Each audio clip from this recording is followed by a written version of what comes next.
I call this Town of Adams Board of Selectmen meeting to order, Wednesday, March 4th, 2026. The first item on the agenda is the Pledge of Allegiance. Would everyone please stand and join the Board of Selectmen in reciting the Pledge of Allegiance? I pledge allegiance to the flag of the United States of America and to the republic for which it stands, one nation, under God, indivisible, with liberty and justice for all. Thank you.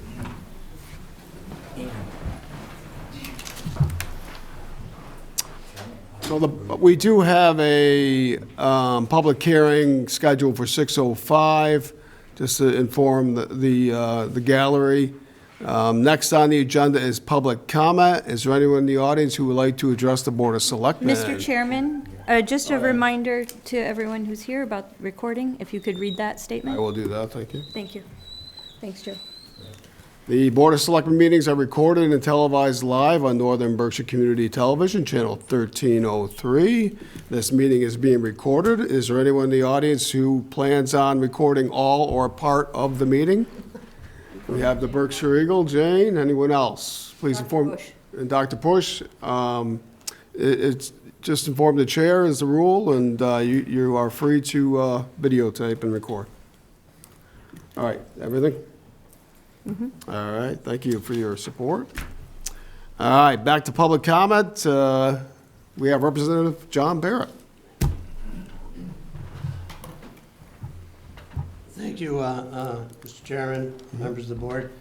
I came down tonight mainly for good news, I think, but I happened to hear parts of your meeting a few weeks ago about the bridge problem, might have been even longer ago, and better find your state representative and your state senator, and received a few calls the next morning. Some people are in this audience tonight out there. They called me and alerted me to it. I immediately contacted District 1 office, Francesca Hemming, and really started to put some things together over the next several weeks. I had mentioned to some people what we were trying to do, only maybe make it a little bit better than what it was going to be. So that being said, what they have finally come up with, and this is after three meetings that I had with Francesca as well as the bridge individual, that they have found a way. My understanding, they're going to be having a meeting tomorrow and explaining all the details of how they're going to come through with it. But I think that the best news about it is that it's going to be able to handle the 40 tons, and they're going to be able to do that, and you won't have cars and trucks and everything else going down on the side streets, which is good, and it also means that the fire truck will hopefully be able to go over it too. But I can't say enough about DOT, and that's the reason I'm here in the District 1 office. They were great working with us. When I first approached them about it, I says, we got a problem in Adams. The selectmen let me know in no uncertain terms that, and the citizens did, that the state had to do something about it. So with that being said, meeting tomorrow, and I don't know who's involved in it. I tried to call Nick on Monday, and nobody was here, and I didn't get a call back, but I left a message about the situation that was going to be moving forward. So it's good news in that sense. Even better news, I think, is that they are also going to pay for the pipe that's going under there, the problems with the pipe. So that is a cost that's going to be absorbed with them as they try to fix this. So I just want to recognize DOT and also the selectmen for telling the community to get after the state rep. And we got it done. So good news as far as the community goes. It is good news. And thank you, Representative Barrett, for the work that you have done. This is the first time I've heard that the trucks can be able to go over that bridge, and it makes it a lot easier for us than having these trucks going through neighborhoods. So the board, I'll speak for myself, but we appreciate the work that you've done. And with the water district, that was another concern that would be very expensive. We've heard in the media, but that seems to be the state's going to pay for that. So again, thank you for your support. DOT. And DOT, of course, DOT. Is there anyone else in the audience who would like to address the Board of Selectmen? Yes, please come up.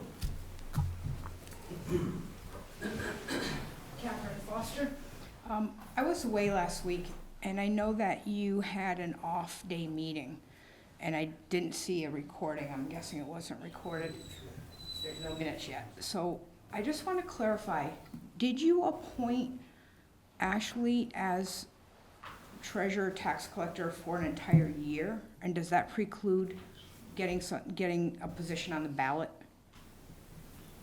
Yeah, Chrissy Sacco was appointed by the board for 1 year as the tax collector, that position, So yes. we're not going to be trying to elect anybody this Not year? this time around. It could, the, Why? Why the wasn't the it position, because of timing, the position would have not been on the election. However, the board decided to, and this is all was discussed last meeting, not to be discussed this evening, but that was the board's decision to appoint her for 1 year. We could have done it for 2. Can you tell me what the deadline is for getting people on the ballot? There will be no tax collector on the ballot for this May. Okay, but that didn't answer the question. I'm sorry if I, What would be the deadline? it would be, well, the deadline is in 2 years when that position is up.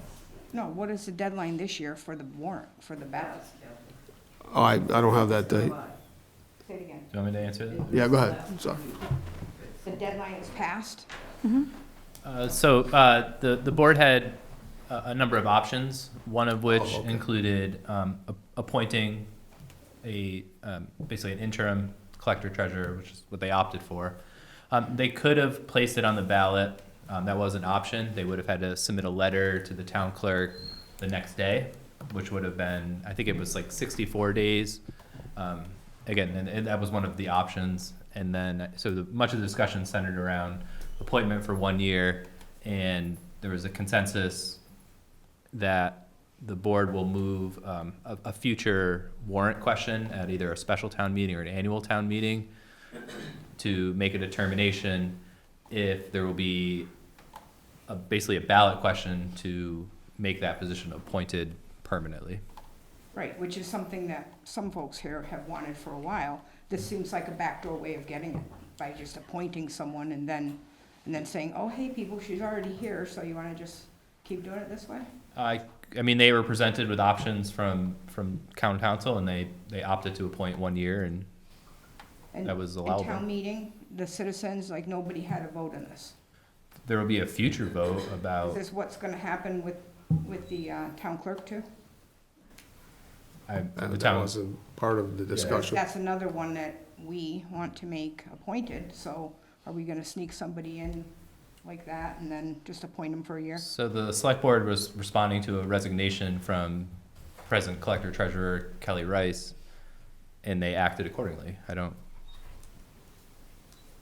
Okay, thank you. Anyone else in the audience who would like to address the board of select? Mr. Bush.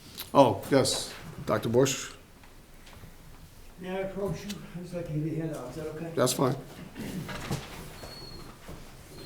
Just to follow along.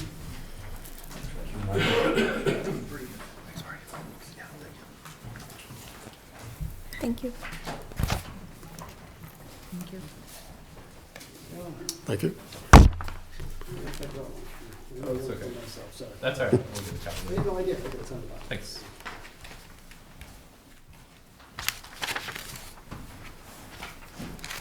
I am here to address, I just received the code enforcement notice about my music. And I'm gonna go over that tonight. As you, on the first page there, you see for, I don't know, 18 years, I used to write a letter to the select board in September asking for approval of my music. It was always a yes. Matter of fact, people all compliment me on it. Well, 3 years ago, you said, somebody had called my office and said, listen, he doesn't have to write this letter anymore. So my assumption was it was okay. So this year, I get this code enforcement letter, and I gotta tell you, that's a very disturbing process that just happened to me, because, and I'm gonna read you the penalty. One of the laws that were cited that I violated, this is the penalty. Shall be punished for each violation by a fine of not more than $25,000 or by imprisonment for not more than 1 year, or both. That's a little disturbing. So I did my homework, and I just want to, because what I'm gonna show you tonight is everything, there's two things on that notice that are truthful. One is the law that they cited. The second is, it's about music and decorations. Everything else on that is fabricated out of thin air, and I will demonstrate that in a minute. This is the legal action that I found that I can take. If a town official is found to have acted dishonestly, it may lead to disciplinary actions against them, including potential criminal charges, depending on the severity of the misconduct. Residents who suspect that a town official has lied to issue a code violation should document the incident and report it to higher authorities, such as local government. That's why I'm here. This can escalate, this can initiate an investigation into the official's conduct. Understanding these processes will help accountability. So, if you look at the first page, you will see that I have some things highlighted.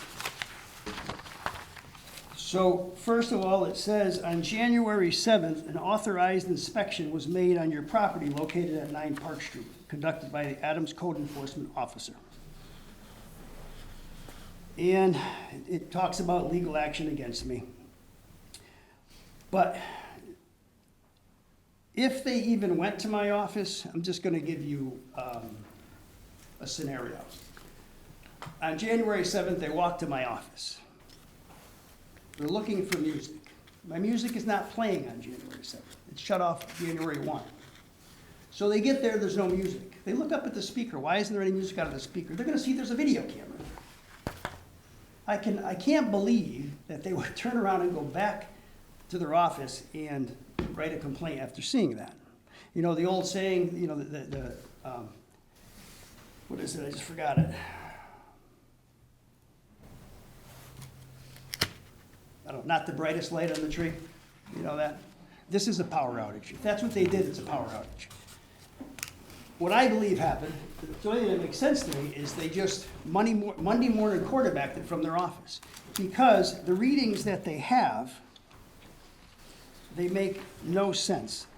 Decimal, and my major complaint is if you're gonna throw criminal at somebody, at least know what the heck you're talking about.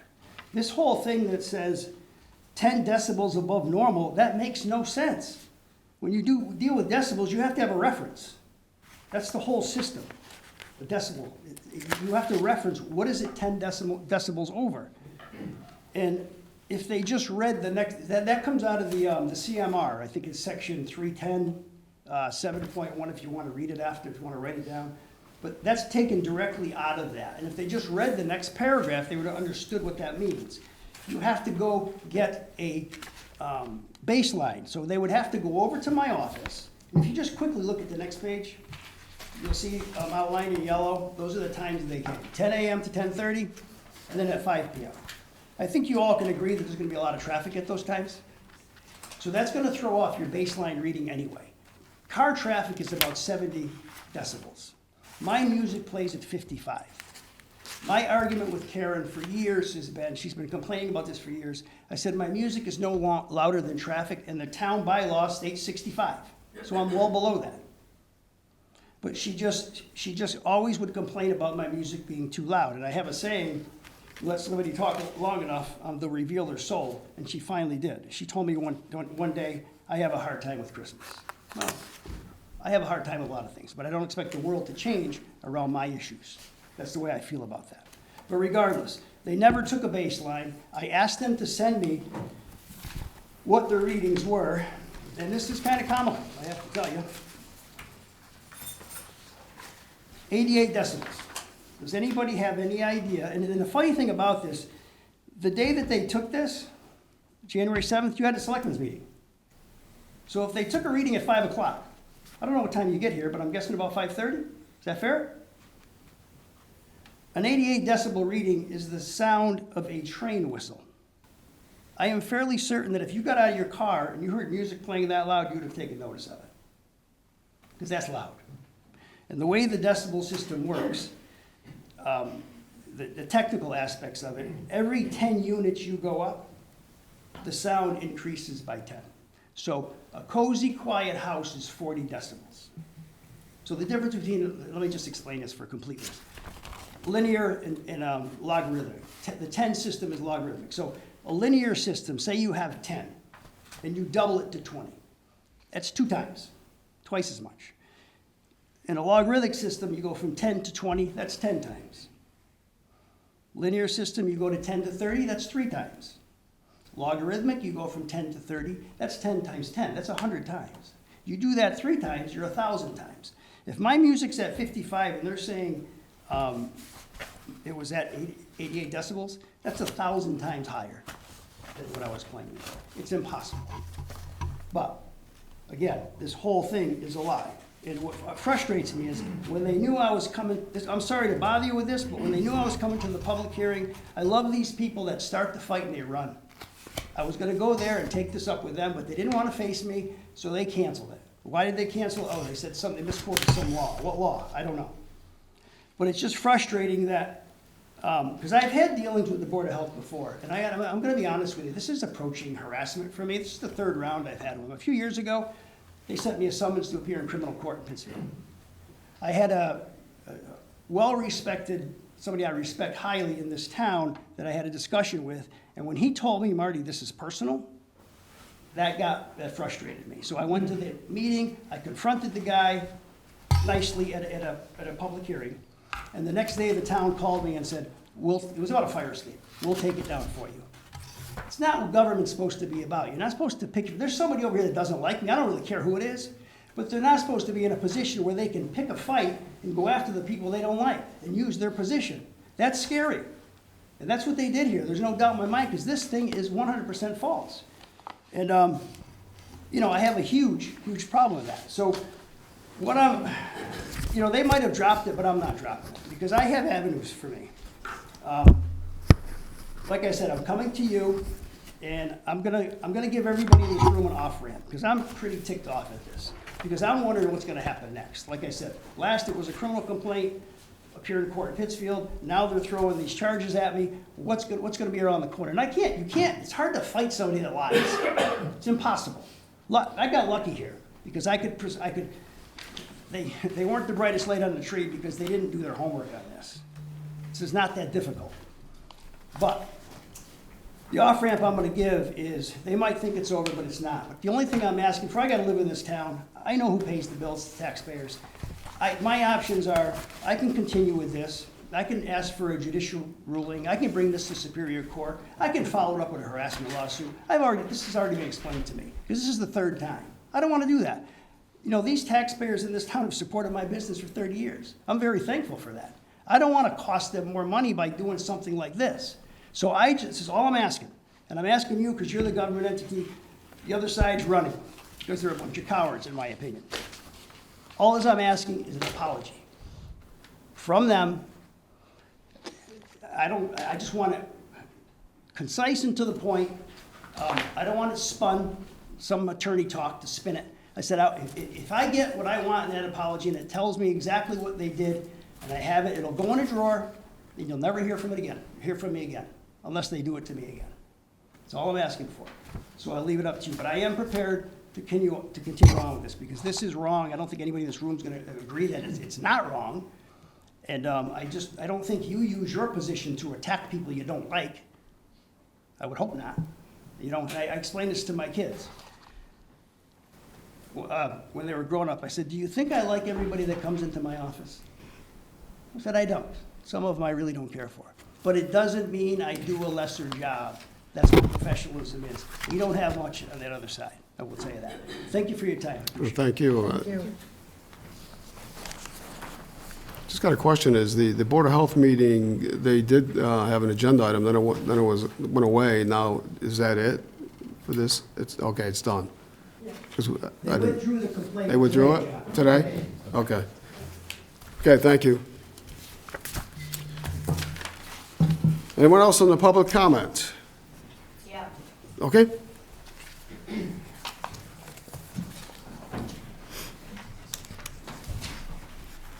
Kathy Foley, 185 West Road. It's been a while since I've been here. Dr. Bush, it's nice to meet you. I didn't plan to come up here today, but what I have to comment on and say is really related to what you're going through.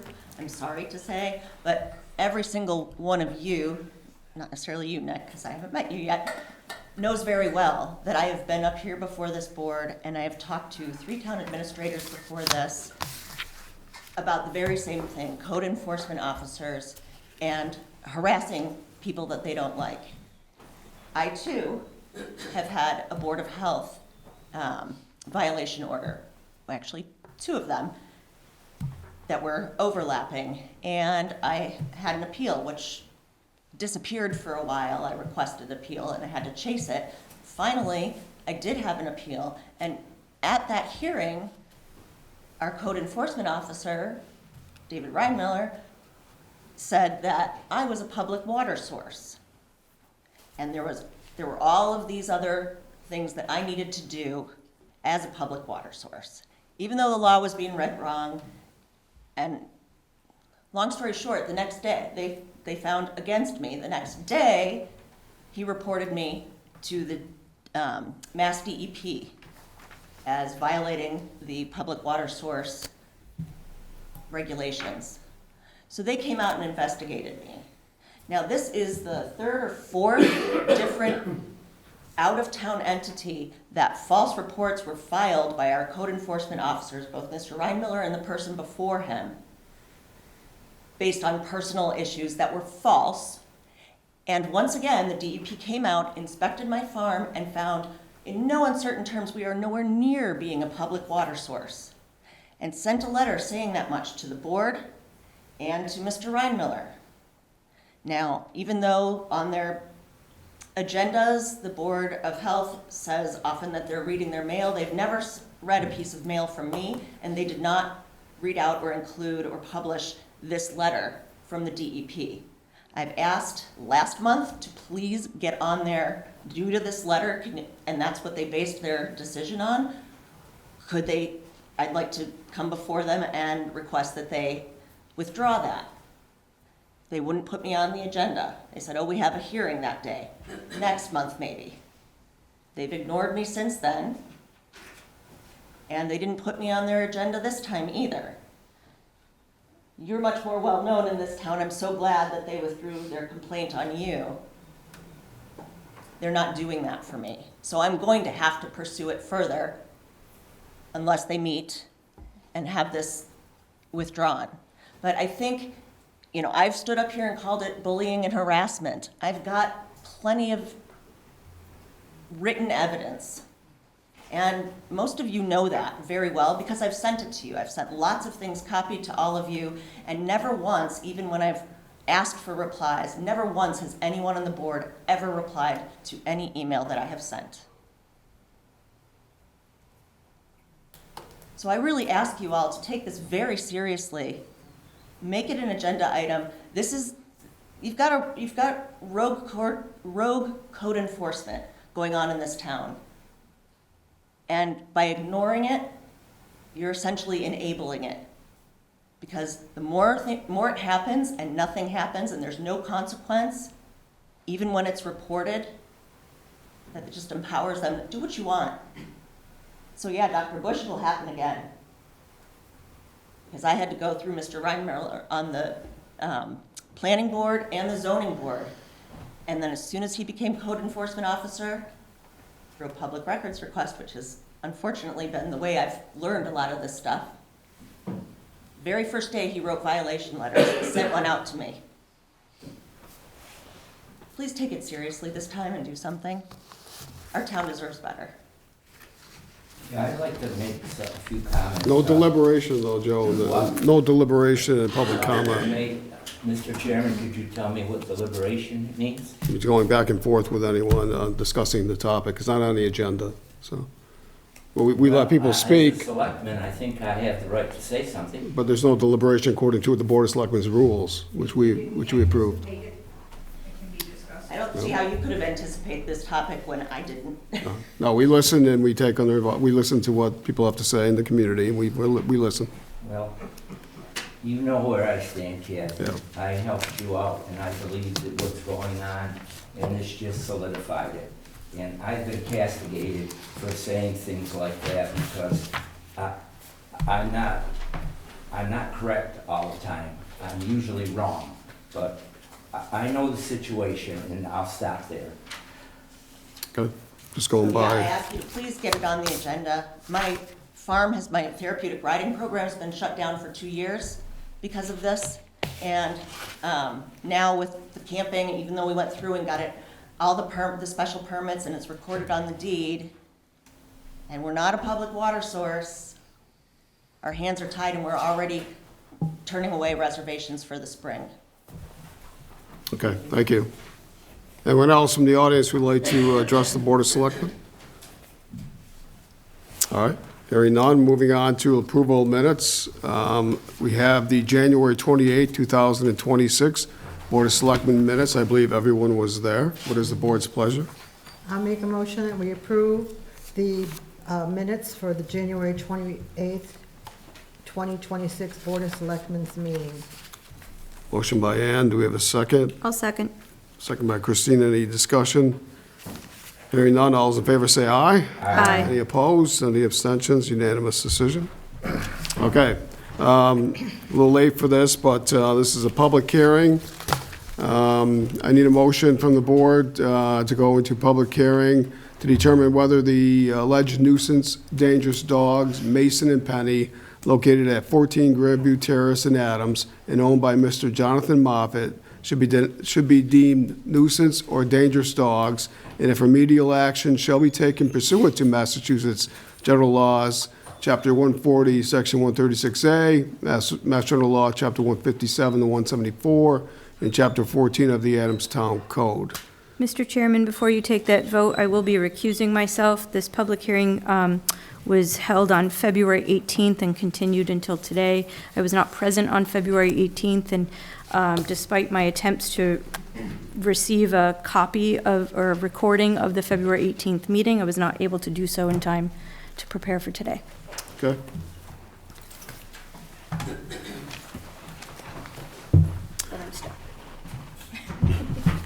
All right, do we have a motion from the board to go into public hearing? Do you want me to read the whole thing? Yeah, might as well make it official. I'll make a motion for the public hearing to determine whether the alleged nuisance dangerous dogs, Mason and Penny, located at 14 Grandview Terrace in Adams and owned by Mr. Jonathan Moffett, should be deemed nuisance or dangerous dogs, and if remedial action shall be taken pursuant to Massachusetts General Laws, C 140S 136A, Massachusetts General Law, C 157 to 174, and Chapter 14 of the Adams Town Code. Motion by Ann, do we have a second? I'll second. Second by Jay, any discussion? Hearing none, all those in favor say aye. Aye. Opposed? None, unanimous decision. All right, so we did start this public hearing last week. Brianna Shepherd,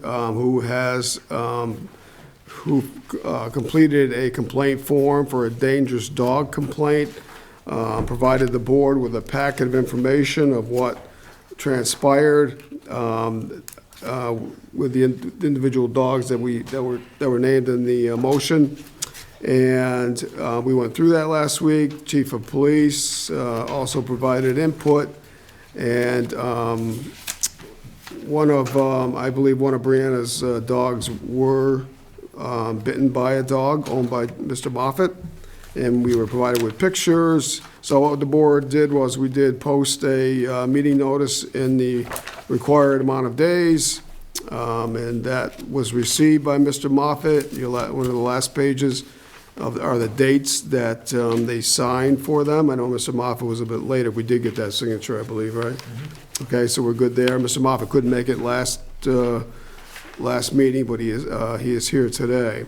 We also have some complaints filed by the animal control officer, not a complaint, but a report by at least one by the animal control officer. We also were provided in the complaint, there were about 3 or so neighbors or individuals living in the area who have had issues with the same 2 dogs in question.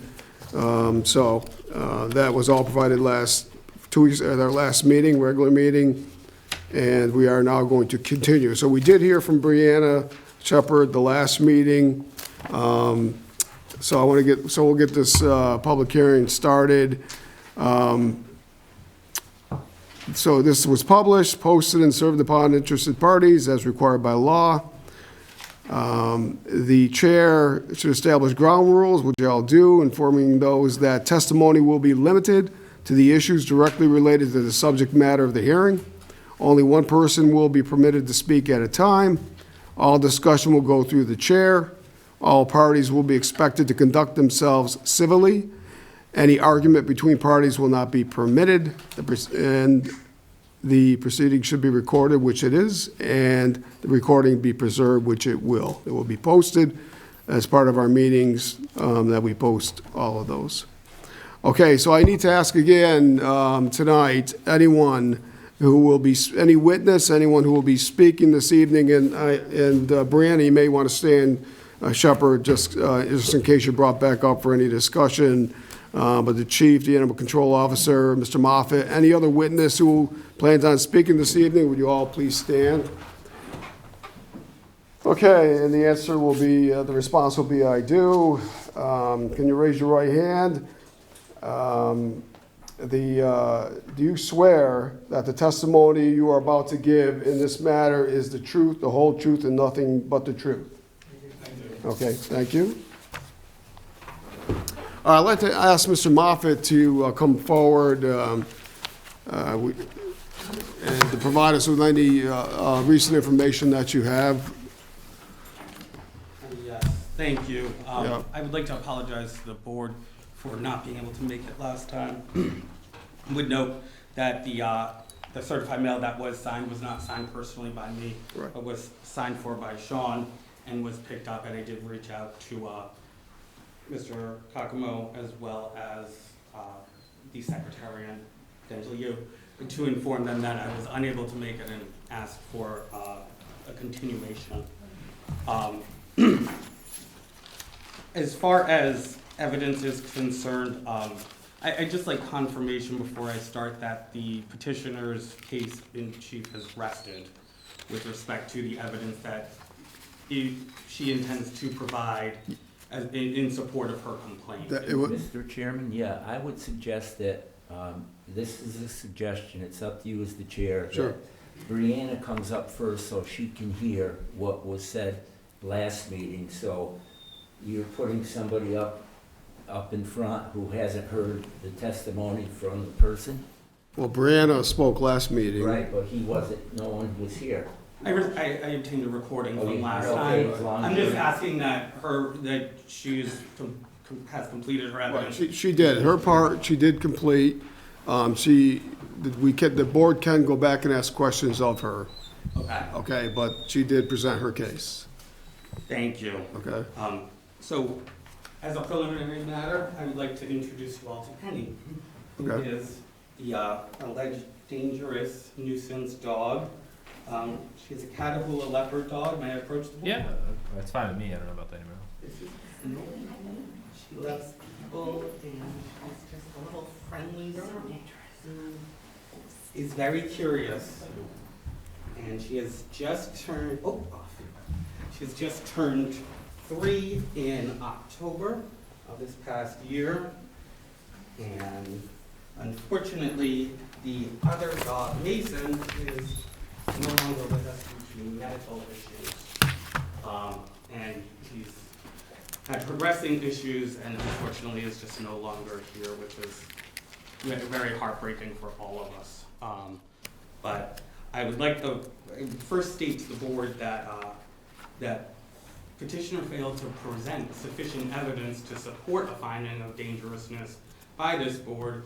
As the board is well aware, the standard for a dangerous dog is a significant public safety risk.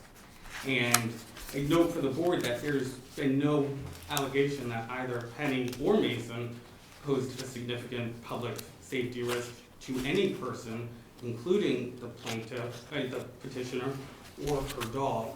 I also state that the evidence that was provided by way of sworn testimony was only the petitioner's statement herself Her sister was present at the last hearing, is my understanding, who was allegedly bitten, but there were no injuries.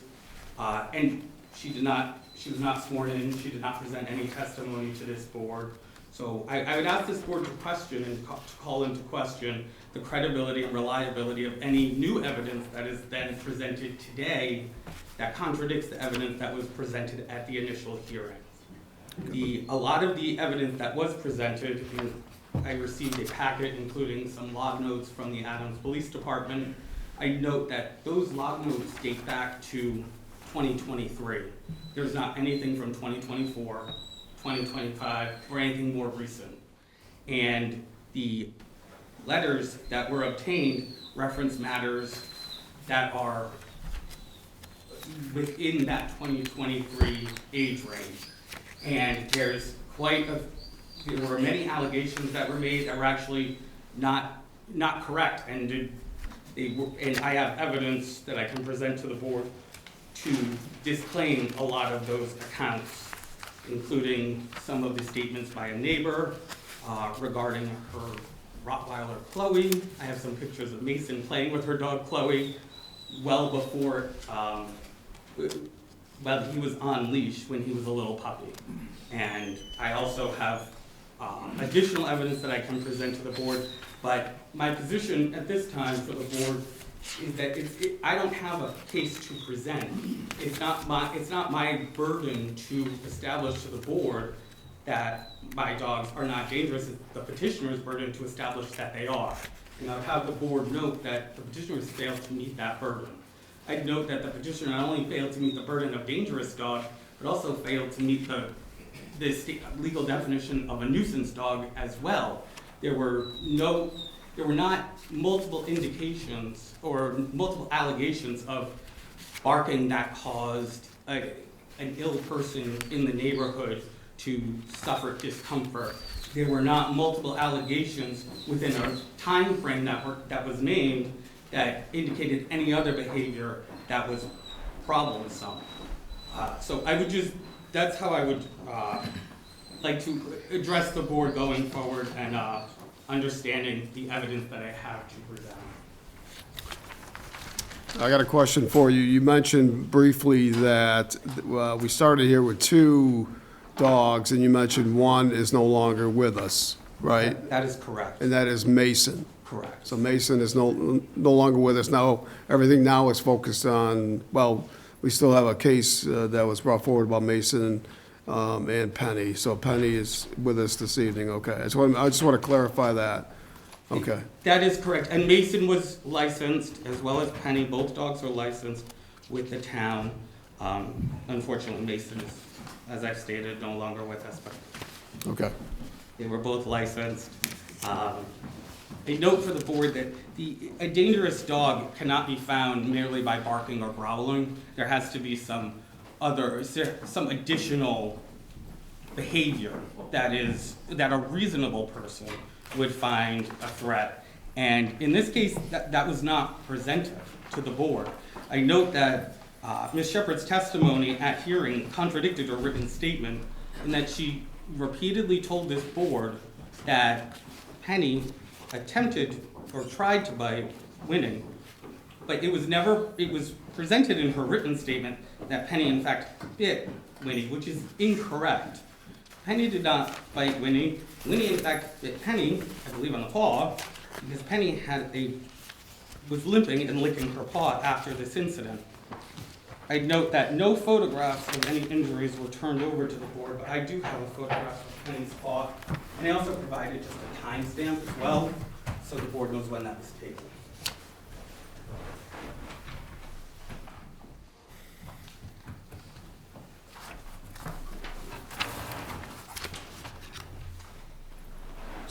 It's kind of hard to see this picture in black and white. The black and white is merely just to show the timestamp of the color photo that's attached to the That's a front. timestamp of To November show that 25th, 2025, 5:08 PM. And you have a color photograph here that it's kind of hard to show. It's kind of hard to see an injury there also. It shows Unless you want a to point. broken nail. Okay.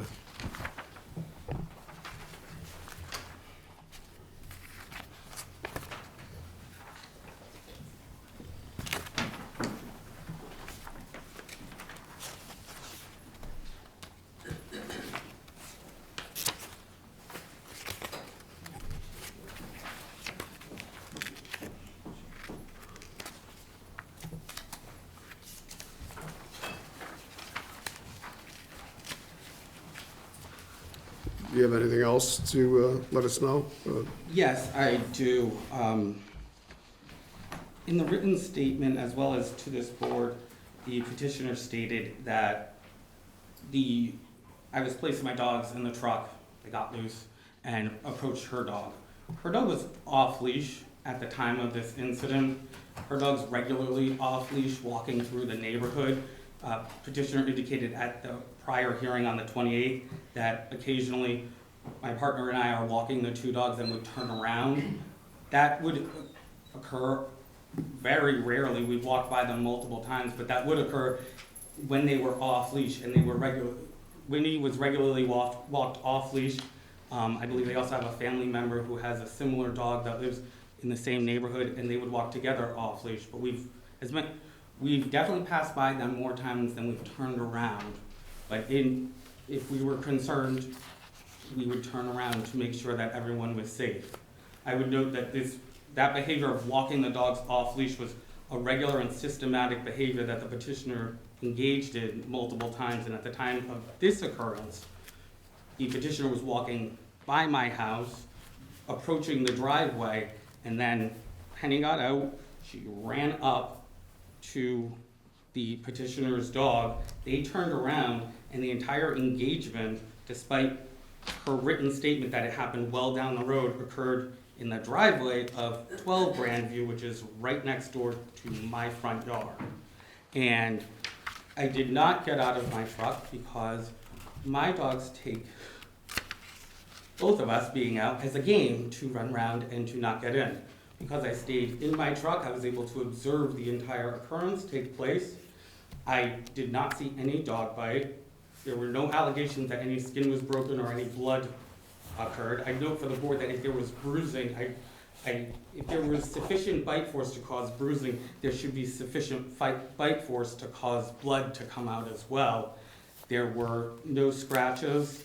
I know Penny had some scratches to her paw because the two dogs were trying to play. Penny is not dog aggressive, nor is she person aggressive. And she had just turned 3 about a month prior, and Catafoulas, while they are fully grown, continue to mature throughout age 4, and at age 4 they are considered fully mature behaviorally. She still has quite a lot of energy and is wanting to play with the dog who just did not want to play with her. That's really what this boils down to. Penny wanted a friend, and that dog did not want to be her friend. And it's an unfortunate situation, but no one was hurt, and I certainly don't think it's cause to bring this board together to set a finding of nuisance or dangerous dog. I'd also note that in the written packet, the petitioner states that a dog may be found dangerous if it leaves its property and behaves aggressively. That's just a false statement. It's not accurate and it's not within the law. There are set parameters that are required to be met for a dog to be dangerous, and aggression as opposed to attacking. If a dog leaves the property and attacks somebody, well, there's a legal definition of attack, which includes a physical contact, aggressive physical contact. That's not alleged here, and I note that there was an initial call, according to the log note that was provided at 9:35, in which the petitioner stated that my two dogs got out and attacked her dog, and then at 10:44, there was another call in that the two dogs got out and then attacked her dog and her sister. So I think that the story has continually been changing from that day forward. I'd state that the credibility, even if this board were to grant full credibility to the petitioner's statements, they're still insufficient to meet the standard of either dangerous or nuisance dog. I'd further add that the photographs that were attached to the petitioner's complaint, as indicated by the petitioner, are not even of her dog. They're of another dog in a completely unrelated incident. So the board is aware. The standard by which I would urge this board to issue a finding is by a preponderance of the evidence. If this board were to issue a ruling and that ruling were to be brought to a court of law, it would be set for a de novo review, at which time that preponderance standard would be followed by the judge. I'd also ask that the board not give full weight and credit to any hearsay statements that were also provided, as they are inherently not credible. And if these witnesses were to, if the order of this board were to be appealed, those witnesses would then have to come before a court and testify. But I will address some of these issues that were raised, particularly the log notes that were attached to the ACO's report. I just asked the board to note that one of those log notes from Robert Kranzik is dated February 6th of 2023. That's over 3 years old. I'd also note that the second log note that was, there were 3 log notes that I was provided. If the board has more, please let me know. But the second log note that was provided, unrelated to this matter at hand from November of 2025, was presented on 8/1 of 2023. Aside from the 2 2023 calls, I had nothing further from the ACO relating to either of the pets in question. Some of the neighbor statements I just present when I approach. Yeah, go ahead. These 3 photos are from October of 2023. There was a handwritten letter dated January 6th of 2026 from the Lacassies, indicating that their first encounter with Mason was when he had gotten loose, and during that time he was running around Chloe and caused her to get a cut on her lip from nipping. It's actually untrue. I have photos of them playing. Both dogs were leashed up. We were actually talking to Karen. She previously asked us if she could watch the dog for us after we got him. Mason and Chloe used to be very good friends, and I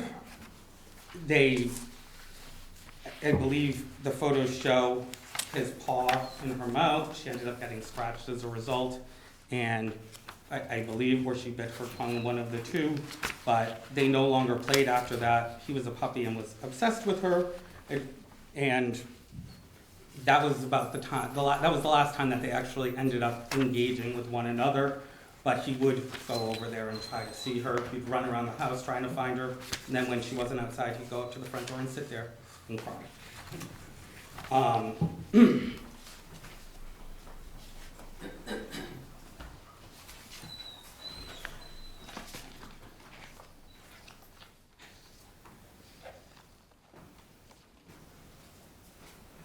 The rest of these photos are from 2025 and just show the 2 dogs in social settings.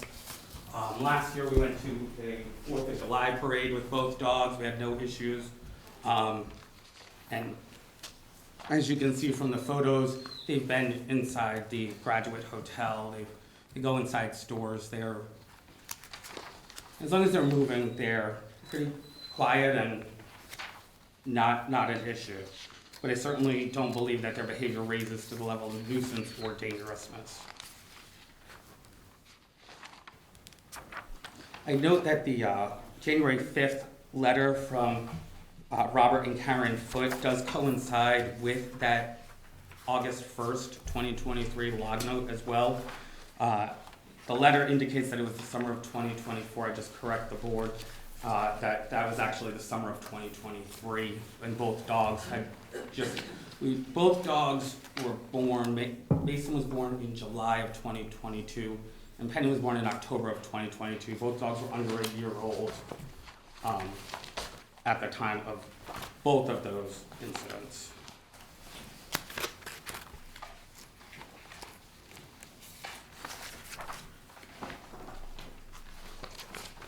There was one allegation of a bite that took place by Elena Porcar-Prats. She provided a statement dated January 6th of 2026. I have for the board copies of the vet report showing that it was actually a dog scratch and not a dog bite.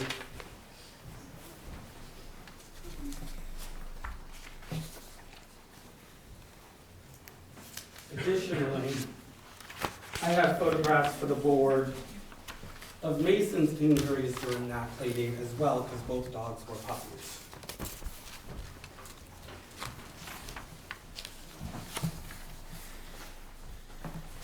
In that letter that was provided by Ms. Porcar-Pretz, there were some additional allegations that this matter was not taken seriously.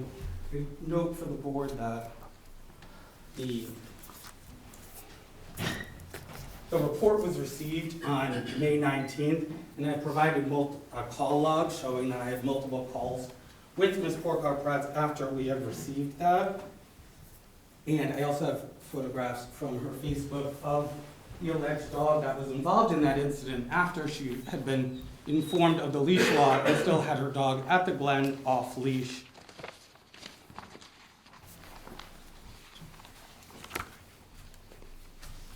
And I'd also note for the board that in that statement, Ms. Porcar-Pretz states that that was the first time she met us.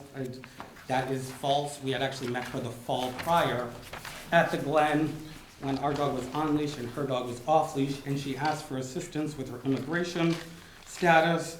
She informed us that she had worked for BART at the time. I was unable to provide her any assistance with that. That's not my practice area in law. And we maintained irregular contact between then and the March play date. But we had known each other prior and had been Facebook friends.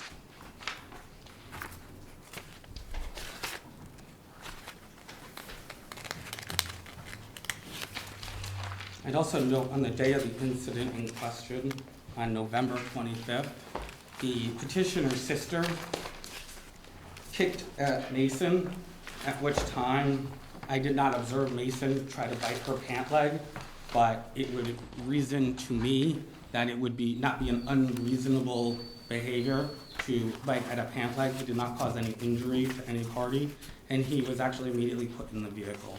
There's also no allegation that Penny bit anybody and caused any injury. I'd ask that this board dismiss the petitioner's complaint as frivolous or as meritless, and the board has been able to observe Penny, and I don't believe that they would find her to be a nuisance. Okay. Questions from the board to Mr. Moffett? Yes, Jonathan? Yes. I have a question. Did you tell anyone that you were gonna bring your dog into this meeting? I did. Okay. And you were giving me okay, because it creates a sense of bias in some respects. Well, As long as it was given, who gave you the okay? I spoke with the ACO about, Okay. so Yeah. the ACO had actually, I arranged for the ACO to meet Penny when I got back, and I spoke to her and just indicated that I would like to bring Penny in. I believe I may have mentioned it to you as well, but I'm not 100% sure. Okay.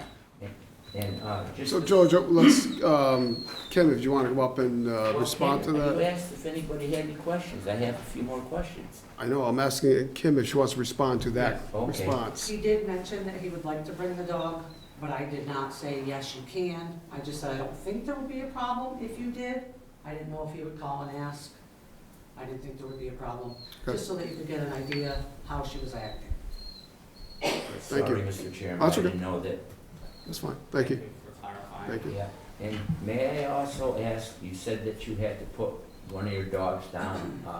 Could you tell us what the situation was, why your dog needed to be euthanized or put down? It was progressive epilepsy.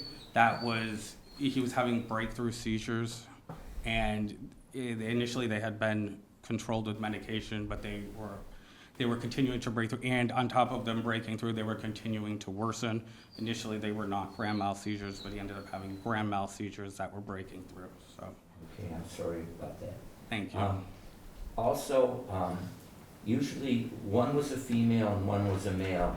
Usually you have what's called an alpha and omega setup where, there's a protective attitude of a dog And sometimes that can fester when they meet other dogs, depending on the situation. And so that's something that I think, because I know a little bit about animal husbandry, and that's something that takes place quite frequently.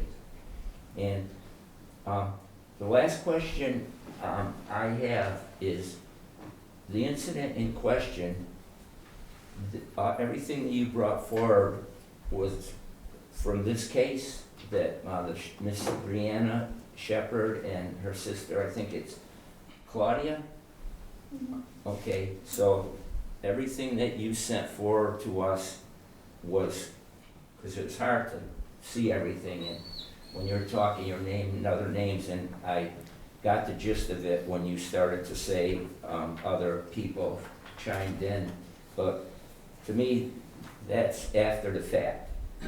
The people back there, because the case in hand is here. And if you're in a neighborhood where you know a lot of people and you approach them and say, hey, do you ever have any trouble with that dog and things, not saying that was the case, but for some reason, these other allegations came forward. And so, I look at the dog, he looks friendly. That's the way I look at it. That's why I asked if you had permission to bring it in, because in a court of law, you would have had to get an okay from the judge or court magistrate first to bring the dog in, because that creates a sense of, as I said, somewhat of a bias, and this isn't a courtroom, so. And I find it very strange, having served on a select board for, this is my 13th year, that it's up to the selectmen. It's just in our bylaws that, we do dog complaints, and I think it might be handled in a different way, but that's here or there. I mean, here, there, or there, not now. So maybe down the road it could change. So that's all I have. Okay, Jay? I've got nothing further. Ann? I have nothing further. All right, thank you. Thank you. All right, I'd like to call up the Animal Control Officer, Kim Whittick. And I'm referencing the complaint that was made, was entered on November 5th of 2026 and was approved on the 6th of 2026. If you'd like to reference that or anything else you'd like to provide the board, or any recommendations you would like to provide the board. So the original recommendation was to put a muzzle order in place. I would like to withdraw that because the dog that was the biggest aggressor is no longer in the picture. Mr. Moffett brought the dog to me at the police station so I could meet her. I do not know how she is around other dogs. My recommendation is, when he's taking his dog from his house to his car, to have it on a leash or have a harness and just have good hold in case there's another dog coming by, because I don't know how she is with other dogs. Okay. Any questions from the board? All right, thank you. I'd like to ask Brianna Shepherd to come back up. I just have one question myself.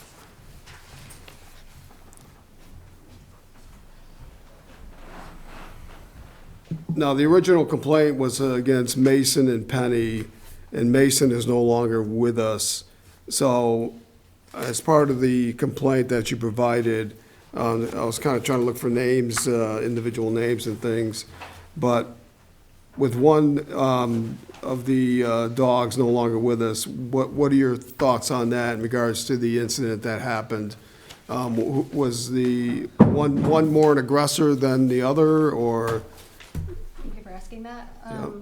I will say the day of the incident, we were a few houses down from them, and they both left their yard unprovoked, charging at my dog.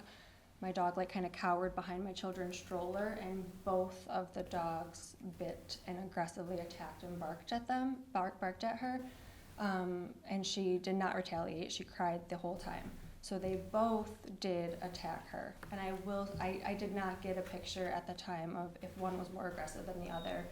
It appeared to me that they were both sort of working together.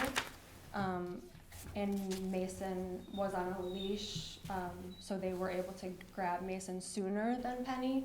So Mason got back in the truck, but then Penny continued to bite my dog and chase her around. And incidentally, I do believe it was incidentally, I don't think that Penny ran up to my sister and maliciously attacked her, but just because my sister was present and Penny was heightened and, I don't know, reactive to my dog, that she did bite my sister in the leg incidentally. And no, there wasn't blood, but she was bitten incidentally. And maybe she didn't attack her, but Penny still did do that as well. So I don't know that one is more dangerous than the other, and I don't know now that Mason is not with us, and I'm so sorry that you had to put your dog down. But I do think that, I don't know, maybe it was because they worked in tandem and that was why there was aggression, so I can't speak to if it would continue. I still would probably be fearful walking in that direction with my pet, knowing that it has happened before, and I'm just lucky that my children were quiet during that incident, and I have no idea how the dogs would have reacted if my children were crying or upset or screaming, if that would have added to the chaos and then made them reactive to people as well. I do believe having my dog present is probably what enticed the situation, because my dog was by our side. Yes, she was off a leash, and I paid my fine for that, but she was by our side, and unprovoked, we were in front of their yard or anything. They spotted us and both charged and ran, and my dog cowered with her tail between her legs and cried, and they both still bit her, and it wasn't, no blood was drawn, but it was an aggressive attack from both of them.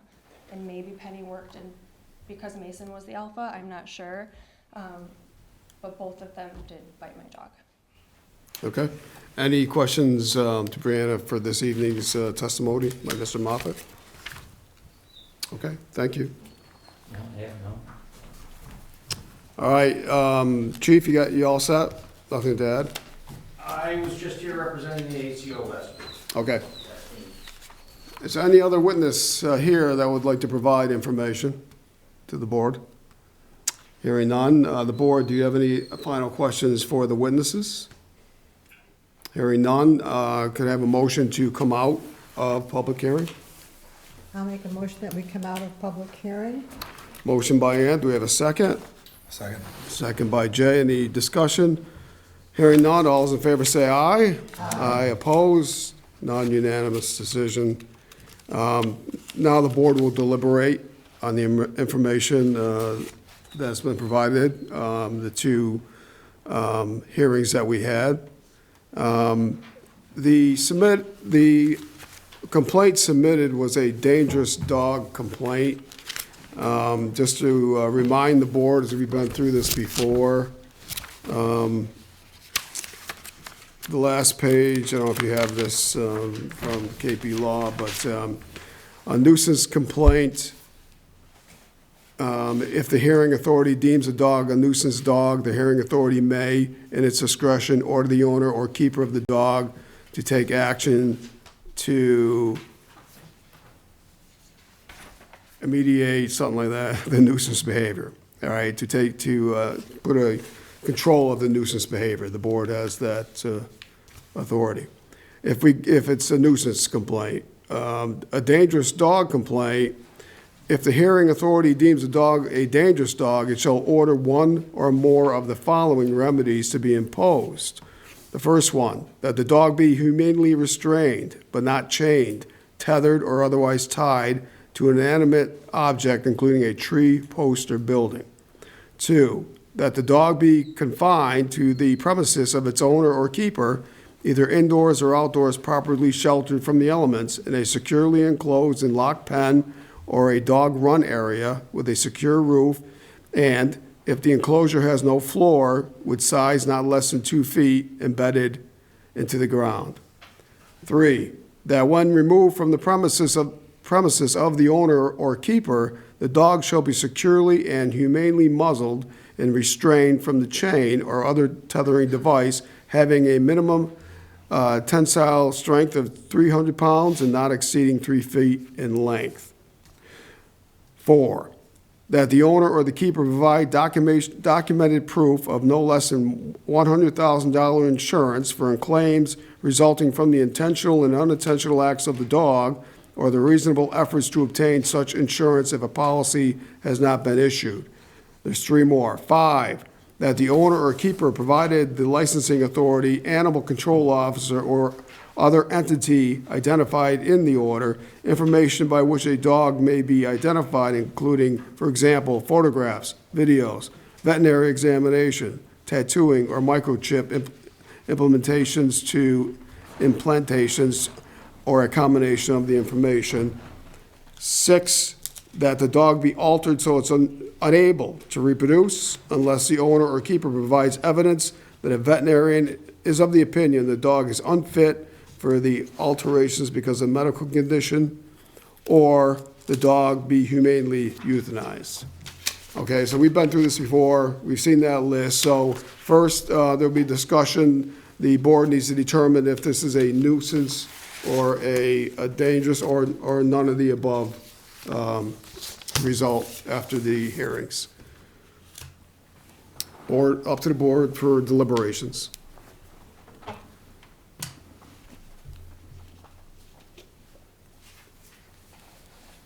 Well, I'd like to say that our animal control officer said that not to be muzzled, and I don't think there's such a thing as humanely muzzled. That drives the dog nuts, and that dog will become more vicious because of that. And I think it's fair that the owners of the dog have a leash. And that way, if there's a dog coming by and the dog wants to go and approach it, you can bring your dog down and let it get near it, and then you'll know whether that dog is going to be vicious or violent. And so, but it also comes to a point too when we're talking about young children. And that's something that I take seriously. We've had, well, I don't know a number. What do you think we had, John? You've been here one more year than I have. Yeah, 4 to 5. 4 to 5. Of these. And when it came to a point when a dog was, we deemed it as a dangerous dog and a need to be euthanized, I wouldn't vote for it, because as an individual and a human being, I don't think I have the right to take an animal's life. And generally speaking, if a dog is dangerous, a lot of it comes from its breeding and upbringing by its owner. So I take this seriously without a doubt, because we have young children, and it makes it difficult because I know Bree, I know Claudia, and when you're in a small town and you've lived in the same town all of your life, you know a lot of people. And so I would suggest that be leashed, but I wouldn't want it to have a muzzle. It's just, it's inhumane. I never saw a muzzle that was, quote, humanely muzzled the dog, because it's inhumane in my opinion. So that's my thought on it, Okay. Mr. Chairman. Thank you. Jay? First off, I'll apologize for my voice. I'm at the tail end of a cold.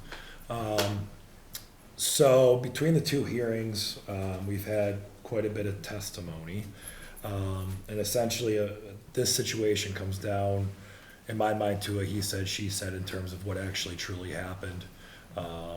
Similar type stories, but in terms of the outcome and who's the aggressor, it just seems like there's a lot of gray area here. So that's a little bit of a concern for me. You know, in terms of what we've heard and some of the written complaints that we've received, the neighbors in this neighborhood, I mean, they are fearful. They clearly state it in a lot of their letters. And everything's, well, not everything, but some things have changed, unfortunately, with the loss of Mason. Sorry about your loss.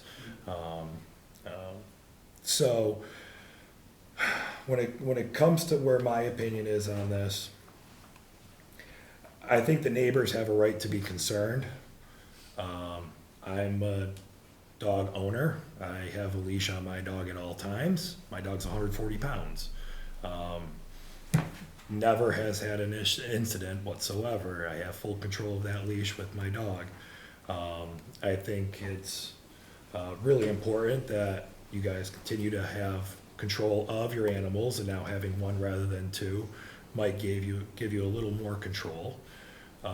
So the original recommendation at the last hearing was for the dogs to be muzzled, and our ACO has stated that that opinion has changed. I wasn't there for this incident. None of us were present for this incident. This is my first dog hearing. So in my mind, I think someone who's had more experience at this, who can make a recommendation, and that's their job to make this recommendation, I think it's important that we take a full look at that recommendation going forward. So, I think that's where I'm going to land the plane on that one. Okay, Ann? I see the dog. I didn't get to see any of the other dogs. One thing that bothers me is that nobody's, you've already paid a fine for having your dog off leash. Your dog got away because it was off leash. I think everybody has to take more conscientious determination to have that dog leashed.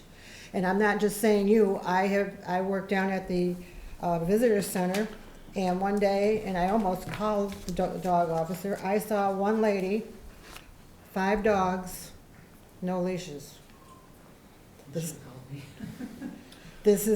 I apologize, but I just I was stunned looking out the window and I'm going, am I seeing it correctly? I was on this board recently where we had an issue with a family. The dog was getting out of the neighbor's yard and coming over to their yard because there was no leash. They didn't leash the dog and everything. We determined you have to make sure your dog is leashed when he's outside, or you have to fence in your yard. So maybe, if you want to let your dog on without a leash in your yard, consider getting some kind of fencing, and I don't see a dangerousness thing. I'm not sure. I just think everybody needs to keep their dogs on a leash and be aware. When I've walked the trail with my brother and some friends, we have a person that's with us, and he always likes to go up to the dogs, talk to them, and we try to tell them, you don't do that. You don't know the dog. You shouldn't. You got to ask permission. Is he capable of having someone come up to him? I mean, I think everyone has to take their own safety into concerns, but I still think leashing it, and I don't like the idea of a muzzle either. And I am sorry that you had to put your dog down. I've been there. But my recommendation would be that they have to be on a leash at all times, and that is everyone, whether you're in your back, you're going down the street, going up the glen, they should be on a leash. And my response is very similar to my fellow board members, that the town has a dog leash law, and owners of dogs are responsible for their dogs when they leave their property, even on their property if they have people over. So what I see here is that there's a dog leash problem, that throughout the neighborhood, people are walking their dogs without a leash. That is against our bylaw, and you can be fined for doing that. What bothers me a little bit is that a dog was, according to the information we received, was attacked. But I couldn't, from the input we received from our animal control officer, I just don't have any information. It's a he said, she said kind of thing. So I don't have information there to make a decision. Ann brought up the last one we did, the dogs going, their videotape going into the neighbor's lawn. and they weren't leashed, the board determined, and I'm just paraphrasing here, may not be exactly correct, but we did order that a fence be put up, and it cost thousands of dollars to keep the dog on their own land because they were not leashed. So wherever the vote goes this evening, that if this continues, that the dogs aren't leashed, that the board, and you don't want to come back, because it's not going to, you don't want to be back here, because we could make any of these decisions or further our decisions, or it's going to cost money, So leash, make sure, even when your dogs jump out of your vehicle or they're coming out of your house, you're still responsible for your dog to be leashed. I think that's the main point here, as far as I could tell from all the evidence that's been provided. So, is there any recommendation for the dog to be determined a nuisance or a dangerous dog? That's part of the process. It could be no, it could be nuisance, or it could be a dangerous dog. Could I add something, Mr. You Chairman? sure can, yes. Yeah, so the board's decision in regards, this was filed as a dangerous dog complaint. So the MGL, that's sort of three possible paths for you. One is to, if the dog is complained to as dangerous, you could A, dismiss the complaint, B, deem the dog a nuisance dog, or C, deem the dog a dangerous dog. And if you choose B or C, there are the appropriate MGL definitions, which include, I'll just read dangerous dog. The definition is defined by Chapter 140, Section 157. A dog that either, one, without justification, attacks a person or domestic animal causing physical injury or death, or two, behaves in a manner that a responsible person would believe poses an unjustified and imminent threat of physical injury or death to a person or a domestic animal or owned animal. That is the, so you have to, and depending on how the board wants to go, the motion may, has to call out, part of those things.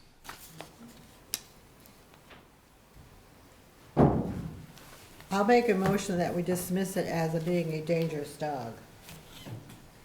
I'll second that. A motion by Ann, a second by Joe. Any further discussion? I guess that just determines, that means, so I guess what that would mean then, so not a dangerous dog, that means case dismissed Yeah, essentially. Right, but In terms of. I'd like to go back, so if we deem it not a dangerous dog, then you go to nuisance dog? Is that correct? The motion, correct me if I'm wrong, if you dismiss the complaint entirely, it's neither or. The board is taking no determination that the dog is neither dangerous nor a nuisance. Well, I'd like to have a little discussion about nuisance, but I agree with Ann, I wouldn't consider it a dangerous dog. So you've eliminated one of the three. Because I have seen dangerous dogs. Mm-hmm. Any further discussion? Hearing none? Jay, you good? I guess if I'm voting in favor of this, does that just completely dismiss this case? If Or do that's we the then- case, I'll take that back, because you would. 'Cause I wanna clarify this. Yeah, let's have a clarification. I would just ask Ann, Ann, was your motion to dismiss the case entirely, or? I will make a motion that we dismiss the case entirely, that it's neither a dangerous or nuisance dog. Wait, okay, so you're modifying your I motion? am modifying my motion. Okay, and who seconded that, Jay? That was Or Joe. Joe? I'm gonna rescind it, because I'd like, within the context of that motion, I'd like a leash. Okay, so we're back, So if you say Okay. that and I agree with it, that means there's no leash involved in it, Okay. at least in my reading of the law. Mhm. all right, so Ann made a motion, is there a second to move it forward? Okay. Question, Town Administrator, could you go over the nuisance dog? You went over the dangerous dog. Sure. Nuisance dog would be defined by one, an excessive barking or other disturbance is a source of annoyance to a sick person residing in the vicinity, or two, by excessive barking causing damage or other interference, a reasonable person would find such behavior disruptive to one's quiet and peaceful enjoyment, or three, has threatened or attacked livestock, a domestic animal or person, but such threat or attack was not grossly disproportionate reaction under the circumstances. Okay. All right, any motions from the board? Where does a leash come in on this? Well, leash actually isn't really covered, but it's certainly part of the board's intent, and I think that message has been well received Right. by the public. They've been fined for those violations, and that's As mentioned, we have a leash law, so that wouldn't have to be put in the context of the finding because it's already a bylaw within. That's correct. Yeah, so you're really contemplating the dangerous dog complaint, not necessarily they were off leash.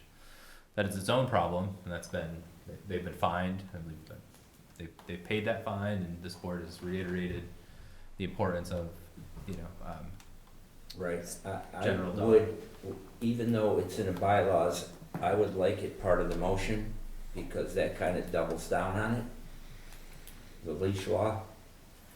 Yeah, that would be the board's discretion. I mean, I suppose you could add a rider of dismissing with the caveat to note the town's existing leash laws. I don't have a language for you off the top of my head, but I think the intent is going to get through loud and clear. Well, I'll make a motion to not, as Ann mentioned, first of all, repeat that first one that you did. The first one was just to dismiss the dangerous dog issue. Well, that's been taken care of, and I thought you said also a nuisance dog. Then I was asked to amend that, so I'll amend it that we dismiss it as being a dangerous or nuisance dog complaint. And you wanted to add that as long as they are told that they have to obey the bylaw of the town of Adams, that their dog should be on leash at all times and then they should be in control. So the dog is outside. I just have one more question for Jonathan. This Could you come up to the microphone, please? Well, it's a quick question, yeah, but come on up. Now, Penny, is that a female or male? She's a female. Okay, so Penny's been neutered or fixed? It's not spayed, no. Okay. Okay, I was just checking. That won't change my decision, I just wanted to know.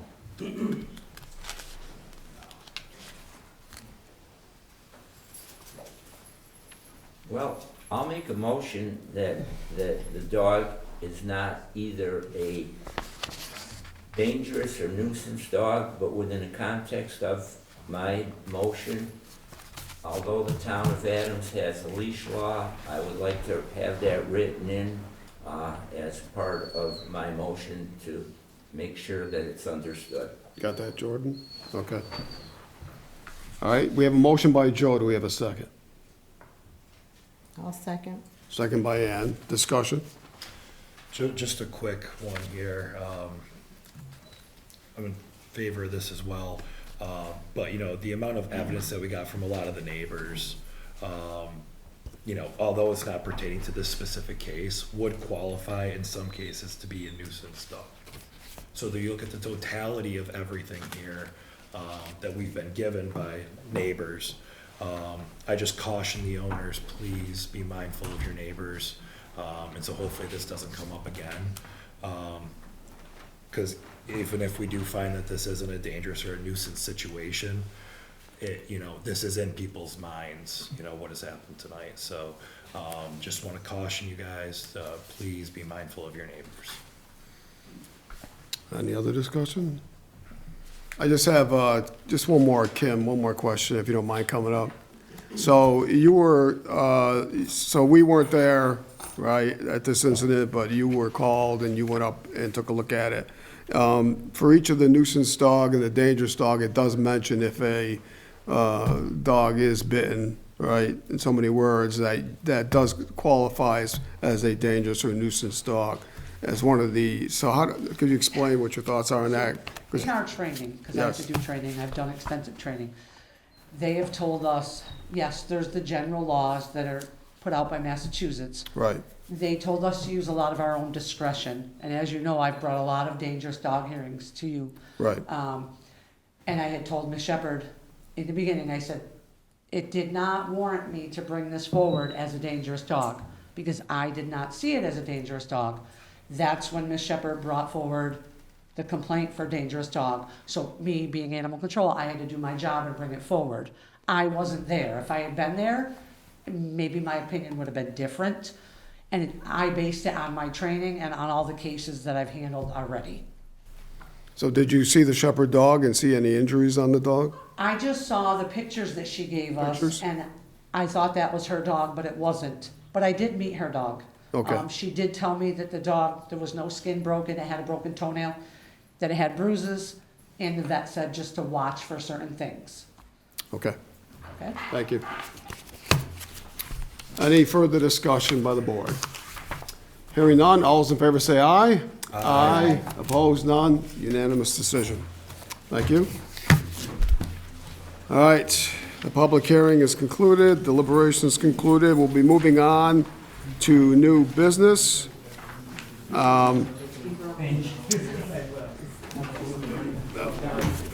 Christine Hoyt will be returning to the board table.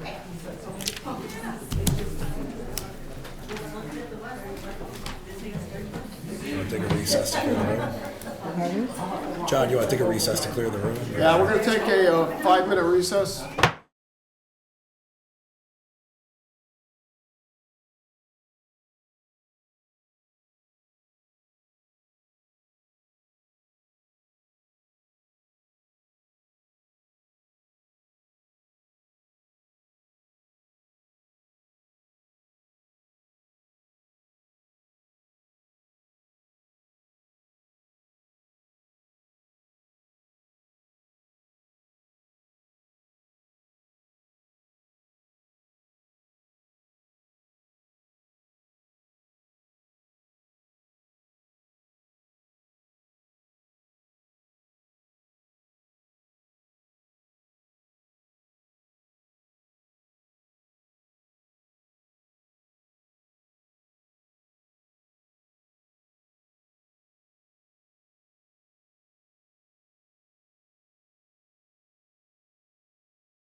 This meeting is back in session. Sabrina, from my Berkshires, you joined us a little late. Do you? And you are recording, okay. All right, thank you. Okay, getting back to the agenda, under new business, section 6A, discussion of the changes to Hoosick Valley Regional School District Agreement. We have Superintendent Dean here. If you don't mind coming up. Everyone, all the board members have a copy of the agreement? Perfect. Okay. And you got the enclosure? Yep. Yes. Okay. So I'm here to present on behalf of the district. However, I want to be clear that this came from a process that the towns brought forward and participated in, and I'm processing all of it, I guess, in terms of this. So Jay was part of this process. Carol in the back was part of the process. So we had an ad hoc committee get together, perform the review of the district agreement. And one of the things that had come up was the volatile shifts that continually happened in the assessments from year to year. Because anything over the minimum or transportation-wise is based on yearly in-seat enrollment, money follows feet type of thing. You had a situation where 20 kids moved into Adams, 5 kids moved out of Cheshire, and you had a shift to 25 students. Back when you had 1,500 or 2,000 students, that was very minimal in terms of shifting percentage points in that calculation. But as we saw coming out of the pandemic, there was a year that Adams had a significant shift in students their way, then Cheshire had it back the next year, and then Adams had it back. So I was tasked with looking at some different ways to perform that calculation. So we did some research on what other districts do and really what's available per the statute. So we initially looked at 4 different ways to do this. Comparing the in-seat way that we do every year to determine that. Looking at a 5-year average, which would kind of change the curve a little bit. So make it so, yes, when there are changes, you're changing the assessment, but it's not a big shift from year to year. Because we found like there's just year to year, there is a dynamic shift. And when you're looking to apply an assessment, and you already have $30,000 more for one community based on that shift even before you do it, it really makes things harder in terms of the district's planning, but also the planning for the towns, because you have a situation where it goes back and forth pretty rapidly. The other 2 pieces we looked at were increasing year to year within our, utilizing the foundation method. And those methods were thrown out pretty quickly when we looked at it. And the first sheet really just kind of goes through, we looked at 3 years worth of increases for each of the towns in each of those methods. So using the foundation didn't feel great to people, and using the 5-year average from the foundation didn't look great to people as well. The goal really was about flattening that curve. So, Wait, Eric, can you just flash the page you have, because I think there's... it's the top, it's the first page that was in the enclosure. Okay, so I think you have some extra ones, and it looks a little bit... I just downloaded it straight from the shared link you had. I think I have 8 pages, but yeah, that's...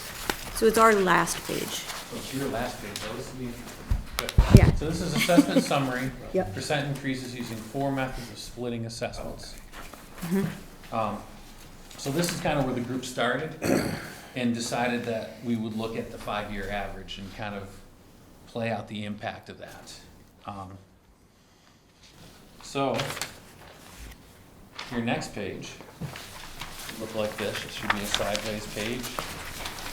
And it should have increase within levy year to year as is, and then increase year to year within levy using average. So we looked at 5 You years. probably actually don't have that page, sorry. I'll make a photocopy of it. I printed the exact enclosure. Yeah, I think we. Actually, you know what, I have 5 copies. Because you came prepared. Just As in an case educator. Somebody needed them. I'll need that one though. Yeah, I'll get you. Sorry about the confusion there. Okay. That didn't come in the batting order. That one does have the batting order. So. Okay. And you have one? I do now. Okay. So page 1. I was like gonna said, share with you. the four methods that we initially looked at and the percentages. Page 2 is now kind of panning out 5 years previous. So when you look at the top, you see Adams at 3.1%, Cheshire at 4.65. The next year, Adams 3.24, Cheshire had a decrease that year. Year 3, Adams was 3.10, Cheshire went from a 1% decrease to a 5.8% increase.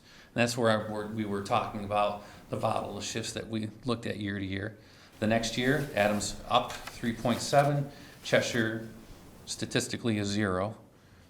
Then Adams had a decrease and Cheshire had close to a 5% increase. And then you had a year where it was fairly similar in terms of the percentage of increase. Now when you look at the 5-year average, Adams at 4, Cheshire at 2, both communities just about 2%, 4%, 3%, 3%, just about 2%, 3%, statistically a 0 for the town of Adams, and then a 2.5 essentially for both communities. So that really just did the work of leveling it out, so you weren't hit with large changes from year to year. And it's still based on the students that are in the district, but it's just breaking it out over a number of years. Any questions on that so far? Or anything that Jay or Carol would want to add? I'm just looking at the, enrollment. You start in fiscal, you've talked about fiscal year 21 and forward and the above information. Yep. And then if you start with fiscal year 21, the number of students in Cheshire was very high that year, right? Yep. 270, then they dropped to 235. Then they started, then 236, 220, 224, 235, so it's kind of all over the place. Yep. And Adams is kind of similar, not such a wide range of pupil, the number of pupils, but our number has gone down since fiscal year 21, 736 students, we're down to 725, and Cheshire's gone down from 270 during fiscal year 21. Now they're down to 235 students. Yeah, and you'll see when I get to the next, near the last page, what happened mid-year this year, which is interesting. Yeah, I have a quick question. Aaron, do you know the number within the school district? How many kids this year are from Cheshire and how many kids are from Adams? Yeah, that's towards the back page. Okay. Yeah, we can wait till you get there. Yeah, we'll wait till you get there. So you got the 736 from Adams and 231 from, or 705 from Adams, 240 from Cheshire. Okay. So percentages can be tricky when you have numbers such as that because your percentages are much different. Okay, I'll wait with my questions. I'll let you proceed. Okay. And when you look at that, now we'll point out, John, that, we had a 736 in 2021, then a 772 in 22. So that's where you saw, it doesn't seem like much, but it really drives the percentage point. So you have those jumps that jump back and forth, which kind of brought us to that discussion of it's probably time to do the 5-year average so the communities have a little better idea of what's coming their way. If you look at the third page in the packet, and I can say that now because we have the same packet. We played out 2026 budget all the way back down to 2020 in terms of of what you're looking at in terms of numbers, in seat versus the 5-year. So the top one under each year is the in seat. So that's the actuals, and then the 5 years underneath it. So it just plays out like, instead of basing it off of 960 students, you're basing off of 979, because that's the 5-year average that you're looking at. And so for Adams, in fiscal '26, the number we used was 725. For Cheshire, it was 235. If we had done the 5-year average, it would have been 749 and 230. And you can see the percentages and what those would look like. So in seat last year was 75.52 for Adams, 24.48 for Cheshire. And if we had done the 5-year average, it would have been 76.51 versus 23.49. Which is interesting because that would have almost been a statistical dead heat compared to 2025.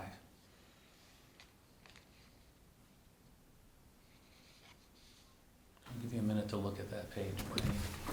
I'll bring up the question now, is that if you look at the FY 2026 budget, using the 5-year, that's what is that going to be one of your budgets you bring forward? It would be With the 5-year, whatever. 27 would be. Oh, okay, right, we're in 26 now, right? Correct. Okay, so if we went by this last year, let's say we started last year, and we speak, for the taxpayers of our communities, both of us do. So Adams has 725 pupils, were counted probably October 1st, and then there was 235 for Cheshire. But we would have had to pay, based on a 5-year average, I may have this wrong, but 749 students. Adams would have had to, that would have been our assessment, that's not true, but it's an average. And Cheshire would go down by 5 to 230. So the first year, The first year is any way you do it, it's going to be, right, but that's a concern. I'll state it right now, that's a concern to me, that if we started it, let's say, with these numbers that you have here for this current fiscal year, Adams would be paying more.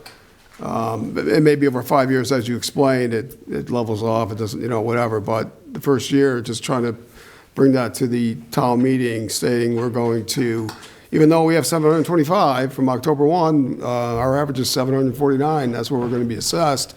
Well, it could be a hard sell, just to bring that up. I mean, I think you have to look short-term and you have to look long-term at this.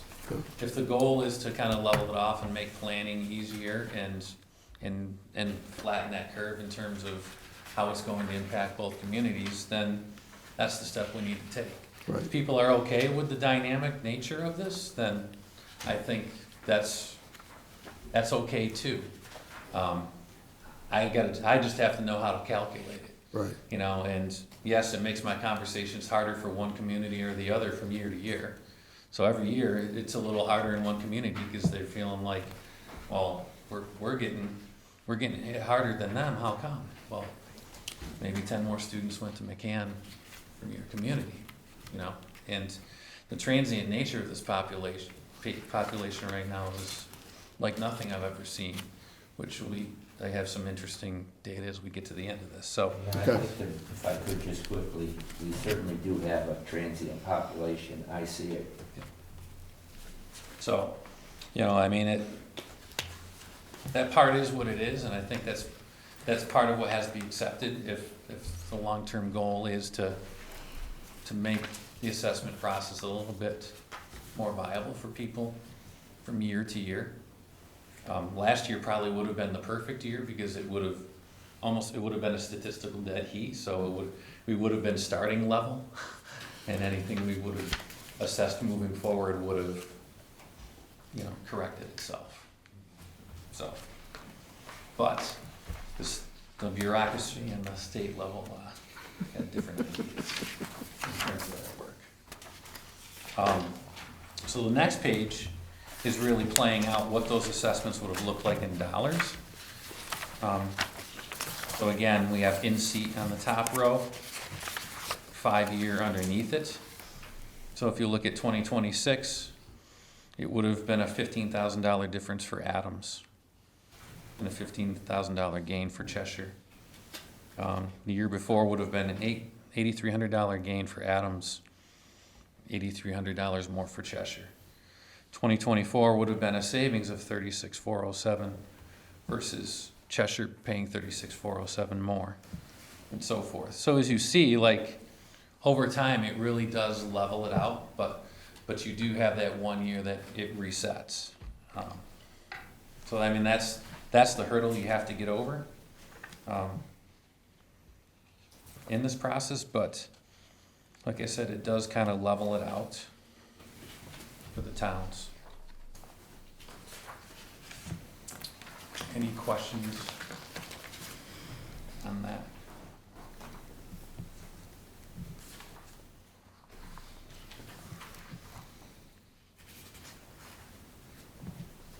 I'll have to say to you that, to me, these are a lot of facts to take into consideration. No, I mean, and I don't expect everybody to. Right, but I'll take a better look at it, but I think one page that we already went by that I wanted to comment on was the page here that gives the total of students starting in 2014 up to 2024, and it's alarming because we started with 1,360 students, and each year it's dropped from then 1,291, 1,264, 1,177, and so on and so forth. And we went up 7 students this year, and I look at it, and this was well after General Electric had closed its doors, and Sprague Electric, and what I see here tells me that we can't keep people in this area because there's no jobs for them. And I may be wrong on that, but it's a shame to see that, because we're graduating so few students, but each year the budget goes up, and it's tough to fathom that. I mean, 1 year we had 40 students graduating from the high school. I never thought I'd see that, and that's no blame on anybody, but are we... It's our circumstance, for sure. Yeah, because are we losing students to Bar, are we losing students to McCann's, or are we losing students because they're leaving the area, their parents or guardians or whatever is watching them or overseeing them? So...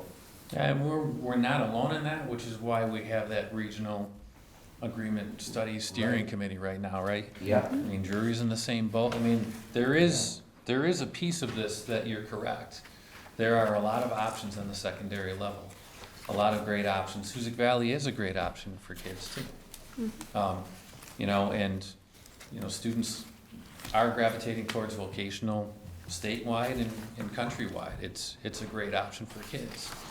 Which, you know, partially why we've done a lot of work with the pathways, because we needed to kind of fill in that career piece and get more of those applied learning opportunities and the internships and all of those pieces in. You know, so we're doing what we can and trying to handle what we can control about those things. But I think the piece around the cost, unfortunately, no matter what we do, the cost continues to go up. And a lot of that is around the need that we're dealing with. You'll see budget time that we're dealing with significant outplacement tuition for students. We're not alone with that, but there's special education that's driving the costs. The operational costs have not changed significantly because you're at a point where it's like a couple students in this grade, a couple students in that grade, a couple students. You still need the sections of teachers that you have. You still need the services that you're providing. You still need the maintenance. You still need to take care of the buildings. Like there's all of those pieces that are part of that, you know, and that's you know, a big reason again why we're looking at what are we going to do as a county in North County, because you know it is time for us to look at collaborating more and maybe putting together a regional high school that makes more sense given the numbers that everybody has at this juncture. So. Aaron, I don't want to steal your thunder, but I think you're about to tell us that the enrollment has gone up. Yes. because if I look at the next page, you're looking at 38 students more than last year, and you're close to that 1,000 mark where we were in 2020. So since the beginning of the year, we've ballooned to 1,013 students. Okay. And if you look at the, like the number for Adams, you've had an increase of 7 students in Adams. And the reason I point that out is mainly because you get 7 more students in Adams and 5 more students from Cheshire choose another option. Like, you're looking at that shift coming back towards Adams in terms of that assessment. So that's an encouraging trend. What's that? It's an encouraging trend that you're back to like 2018 enrollment numbers. If you're saying that did you just say 1,000? Oh, you said 1,013? Yep. So we were at So sorry. 998 as of October 1, we're at 1,013. And So closer to it might have even 2019. been 1,016 last week, like it happens that quickly. It's amazing, like, there's a lot of unpredictable pieces of this, and I think that creates the unpredictability of that assessment, which was the root cause of the discussion and looking at the 5-year. I know the folks in Cheshire are going to go to town meeting on this. So as we get to this point, there are 2 options in terms of doing this. The committee did vote to put the amendment forward because the ad hoc committee voted unanimously in favor of it. Since then, I've been working with the attorneys at DESI and town council eventually, and district council. But what's interesting about this is I don't want to get in trouble with DESI. The back and forth really was like, every time I sent the agreement, they had another little amendment for, well, this will make the language more consistent with this law. Okay. And I would send it back to them, and it was like they were looking at it for the first time. These 2 other things. So like I had probably about 6 months of just back and forth before I could finally say, are we done? And we finally got that to a point where we could put it forward to the towns. I mean, we were hoping last spring we could do this, but it just took me through the summer with all of the back and forth of that. So right now, where we are in the process is DESI commissioner has pre-approved that. That doesn't mean anything unless it gets approved by the towns. It was sent back to the committee. The committee approved it to push out to the towns based on the recommendations of that committee. Now, the towns could have either handled it in their annual town meeting, which I was hoping for last year. They can still do that this year, but with this year's budget, if we handle this in the same town meeting, I have to bring forward 2 budgets. One with the calculation with the old method, and one with the calculation with the method that, if gets adopted, would be our method moving forward. Cheshire has chosen to do a special town meeting to vote on that amendment prior to the budget.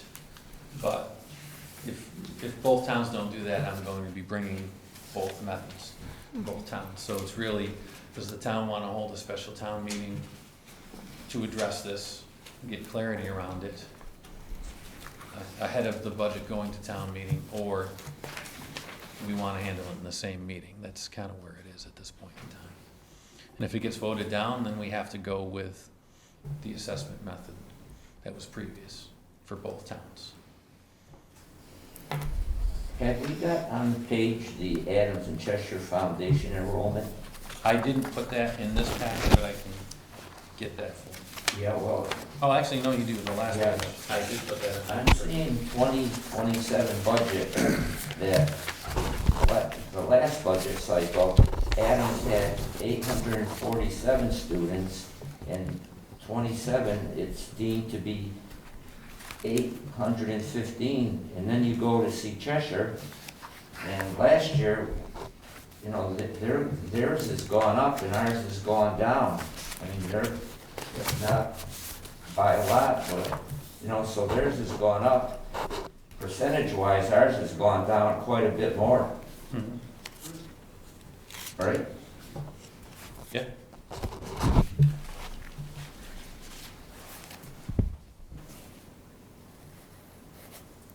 Okay, so you provided what the direction is going to be, that the board will be reviewing the warrants for the schools. We'll have two different pathways, as you always call them up to high school, moving forward. So the board will decide at that time to add as a warrant. Questions from the, I don't want to stop questions. Questions from the board? I can just speak on behalf of being on the ad hoc committee. There was representatives from both Adams and Cheshire at multiple levels that were on this committee. It's something that was brought up due to the volatility of the student population and the enrollments, not the students themselves, but the enrollments. I think, I don't want to speak for the town of Cheshire, obviously, but they are a smaller community, and with the changes in the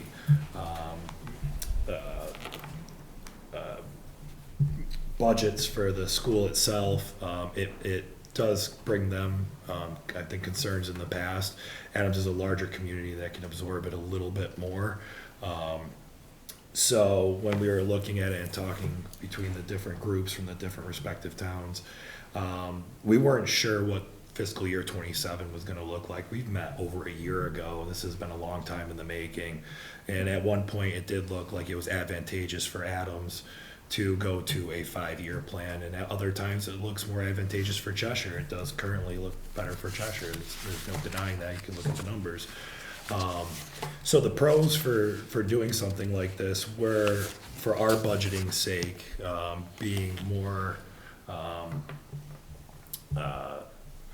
being able to predict a little bit better as to what the numbers were going to be. As Aaron mentioned, to flatline the number a little bit better. It makes it so that we're not as much with sticker shock when we get the budget. So it is an advantage for us for down the line, budgeting wise. Short term, it's a hard sell for that first year. That's going to be, as we mentioned, kind of a correction to that plan. And that might be difficult to sell depending on what the numbers all look like. There's no denying that, as our chair had mentioned. So at the time, it seemed like a worthwhile venture to take a look at the numbers and whether the people want to go with it. They'll have all the information in front of them. But in terms of from the ad hoc committee, it seemed like a reasonable request to take a look at, and obviously it's just taken a long time to get to this part of the process. So that's why I was in favor for it at the time, to present it forward to the board, which I don't even think I was on at that point in time. So I think I was on the finance committee at that point, and it was a while ago. And then further on to town meeting to let the residents decide. But that you have the information in front of you, and it's similar to what we had, obviously with some updated numbers now, and I think Aaron spelled it out very nicely as far as these are our options.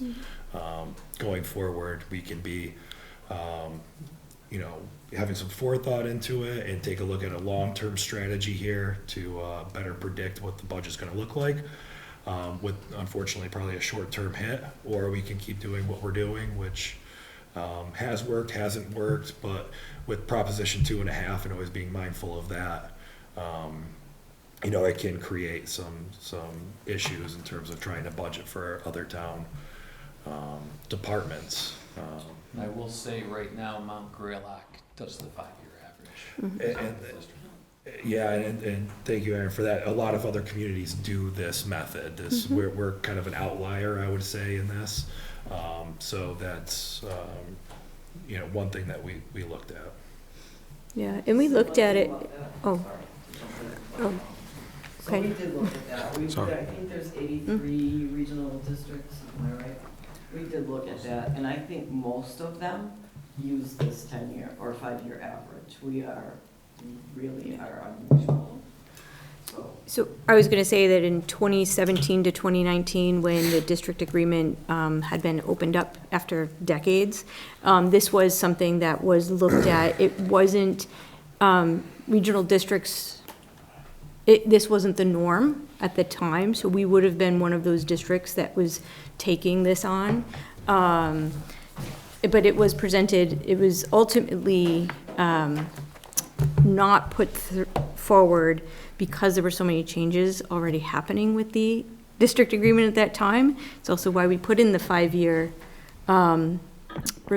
we requested that every 5 years that the district agreement then be looked at so that these changes could be, these modifications could be made so that we can modernize government in the way that we do things. So like, I'm happy to see this come forward.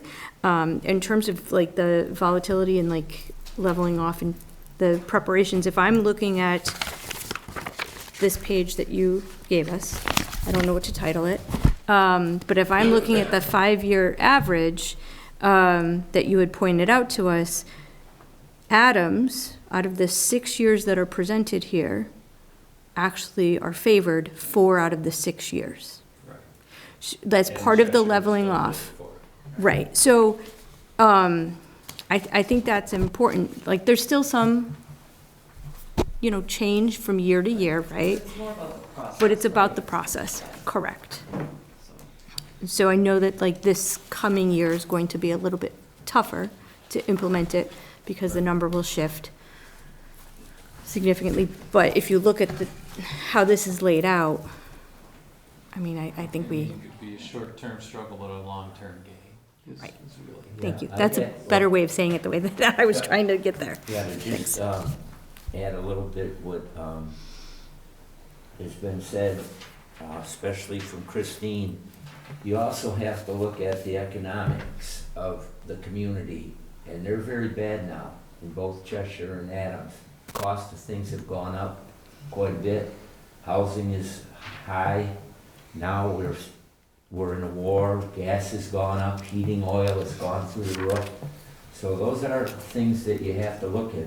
And that's gonna be something you're gonna have to look in for heating at the schools. I mean, it's gone through it's just crazy. Within the last 2 days, some places, gas has gone up 15%, and it's gonna rise more.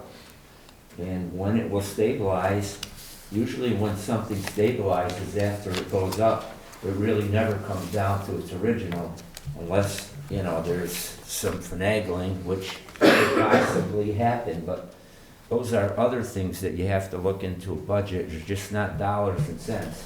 It's people's lives and livelihoods. Agreed. Okay, when is Cheshire's special town meeting? It's supposed to be this month. I don't know yet. Okay. They haven't given me a date. But Okay, just, they wanted to kind of have an idea of what was going to happen as well. I think they have to have it for another reason.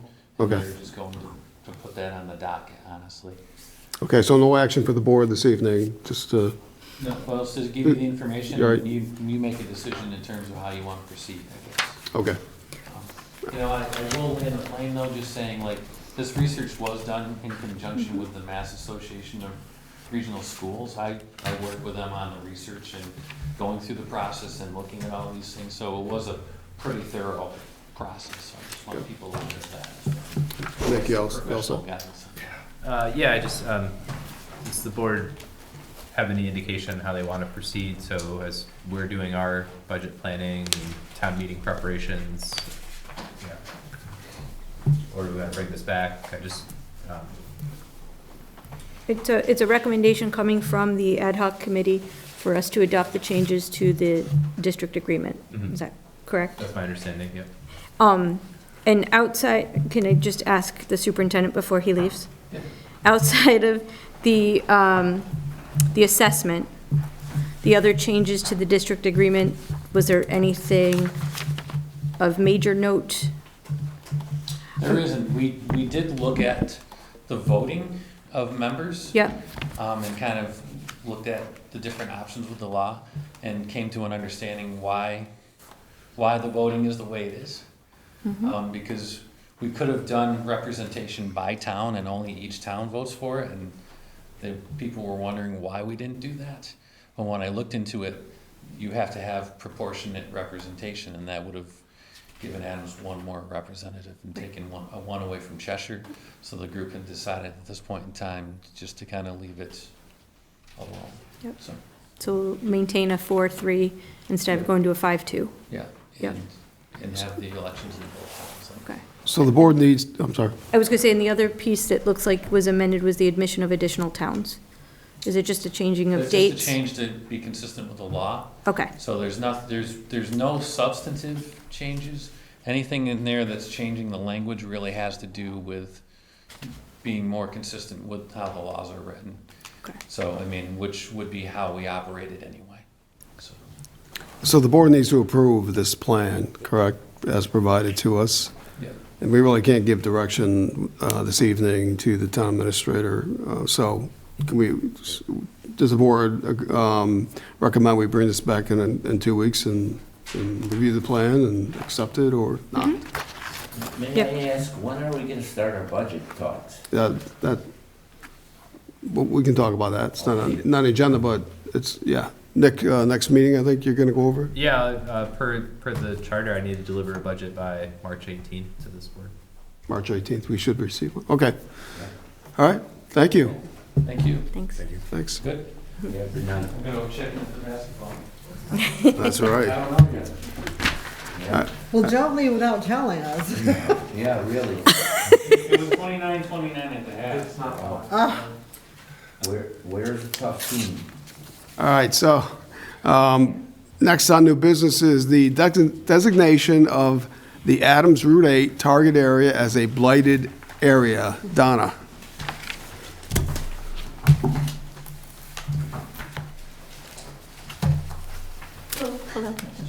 So I'm here tonight to seek the board's approval of a new target area to be recognized under the Massachusetts Community Development Block Grant Program.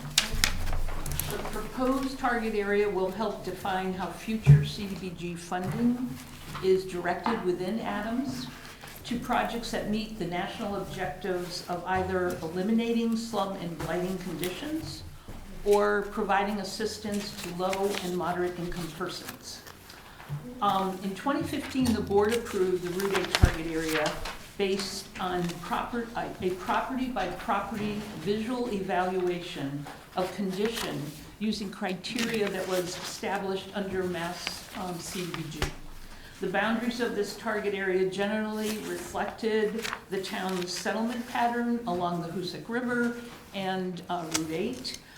Which, as you would expect, is the location of many of the oldest structures within the community. The 2015 target area was approved by the Mass Department of Community Development for a 10-year period. And since then, we've been directing, or most of our CDBG funded projects for the past 10 years have been located within the target area. Projects like improvements to Russell Field, which was done in 2019, the Hoosick Coal and Grain Park that we developed, that was a 2021 CDBG grant. Infrastructure improvements to the visitor center parking lot, that was done in 2017. And then last year, we also did a CDBG project that made improvements to Albert Street, Cook Street, and Pleasant Street. With the expiration of the 2015 target area, community development staff is proposing the designation of a new target area. Again, we're wanting to focus this on the Route 8 corridor within the town center. Although progress has been made towards eliminating blighting conditions, the area still has the greatest concentration of the oldest and most deteriorated buildings in the town. In the board's packet, you were provided a copy of the Slums and Blight report for the new proposed Route 8 target area. This summarized the findings of the visual survey and the analysis conducted in 2025 by Berkshire Regional Planning Commission on behalf of the town. As before, an analysis of the exterior condition of each structure within the proposed target area was completed based on established criteria by the Mass CDBG program. This criteria requires that at least 25% of the structures within a proposed target area be determined to be fair or poor condition to be eligible for designation as a blighted area. The new proposed target area extends from Grove Street in the southern end, north along Route 8 to the intersection with Burt Street, just shy of Burt Street. It includes most of the town center along Commercial Street, Center Street, a portion of Summer Street, Winter Street, Hoosick Street, and then again north along Columbia Street. The map you have here, there's some paper-sized copies on the seat there. It depicts properties in the target area that contribute to slum and blighting conditions. Berkshire Regional's analysis found that of the 539 parcels within this area, 32.1% were found to contribute to blight. The study also found that 26.5% of the existing primary buildings within the target area were physically deteriorated and identified to be in fair or poor condition. So we're requesting a board vote to approve the new proposed target area and to sign the resolution before you. I think a copy was also in your packets. If approved, town staff will provide all the documentation, send it in to the state, and we hope we will be awarded another designation which we can use for the following 10 years. And this is important. In a few weeks, I'll be bringing our the proposed application to you for 2026. One of the projects is a do-over of Winter Street. So making improvements to that, we would be able to utilize the designation. I don't know if there's any questions? I have a quick question. Does this allow this money for demolition, or they just want to have fix-ups? There's a range of activities that are approved. Certainly, if the condition of a structure was blighted, that would go into justifying why it needs to be demolished, yes. Okay, because within this target area, there's quite a few. You know that, right? Yeah. Yes. But I think the last time you had spoken to us, not on this issue, but one other, that they're not too wanting to spend money on demolishing things, right? Like they want to make housing and that Right, type of housing thing. is definitely a priority, Yeah. Okay. as you know, by the administration. Yeah. And certainly the HCD. I'll make a motion to designate the Adams Route 8 target area as presented and to adopt the resolution that I can read into the record. Sure. A resolution of the Adams Board of Selectmen regarding the designation of the Adams Route 8 target area as a blighted area, whereas the Adams Route 8 target area is currently experiencing serious physical deterioration of its public improvements and buildings, whereas the public improvements in the Adams Route 8 target area are in a general state of physical deterioration. Approximately 28.6% of the existing sidewalks and 31.6% of existing streets are rated in fair or poor condition. Whereas an estimated 26.5% of the primary buildings within the Adams Route 8 target area are rated in fair or poor condition, and many of these buildings are physically deteriorated, abandoned, known to be contaminated, or suspected of environmental contamination. Whereas several conditions exist in Adams which contribute to its deteriorating status and pose a threat to its sound development, including deteriorated and obsolete commercial buildings, the existence of decadent, substandard, and obsolete housing, inadequate parking, decaying infrastructure, and the need for site improvements, including handicap accessibility. Whereas the conditions that exist in Adams meet the definition of blighted under Massachusetts General Laws, Chapters 121A and 121B, and whereas the designation of Adams Route 8 target area as a blighted and decadent area is required to attract the financial resources that are needed to most directly address the elimination of serious deteriorated and blighted conditions that exist in the designated area. Now therefore be resolved by the Selectmen for the Town of Adams that Adams Route 8 target area is hereby designated as a blighted and decadent area. Decadent? Decadent. Decadent. I am, okay. That is my motion. Motion by Christine, do we have a second? I'll second. Second by Ann, discussion. Yeah, I just wanna say, I mean, our target area could be anywhere, but they do like it along corridors, their main corridor, so I have no problem with it. Don, I'm sorry I missed the presentation there. But I do appreciate all the work you put into this. May I ask, now, are these community block grants gonna happen? You said the last time that they looked favorable, that they will. Have you gotten the okay that, I mean, word that they are gonna be giving out community block grant monies? It's, yes, to our knowledge, Okay. we've had a training, they provided a training session for all the potential applicants. Good. Okay. So it's, That's the best you can say. I hope so. So question, Donna, throughout this area, as identified in this report, the sewer drainage for the Hoosick River also mentions lighting, and of course, water pipe infrastructure is very poor in many areas of this community, and it has had some impact, as we've discussed, on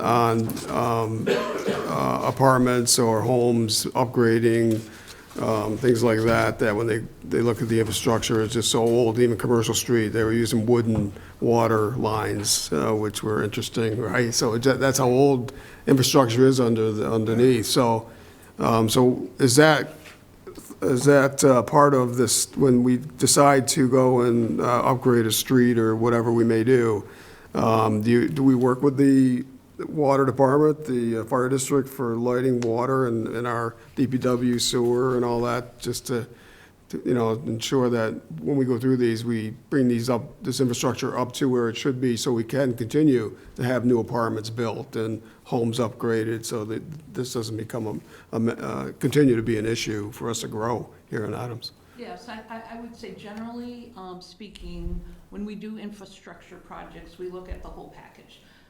A lot of times, I mean, as your discussion earlier, everything is getting more and more costly, so we're not able to always bring new infrastructure, but we do repairs. We did Park Street several years ago, and one of the things that we did was to enlarge all the drainage structures, because we don't want to have the street flooding with more climate impacts that we're receiving. So we try to do that. We always do work with the fire district, water district, to see, can we piggyback or tandem projects, so, yes. Okay, thank you. Yeah, I'd like to say one thing, I'm a little disappointed with those gardens that we have for drainage. They weren't really kept up all that well. I would agree. Yeah, it's too bad because, we get them, it's a great way of doing things, and they just never panned out. Right. Yeah. I mean, I think, one of the things we looked at was to try to, it's almost like you need a landscaping company Yeah. to maintain it, because it Right. requires that level of Yeah, maintenance. and then once you have a winter like we've had, salt and everything, it never performed its purpose. Yes. Okay, we have a motion on the floor. Any further discussion?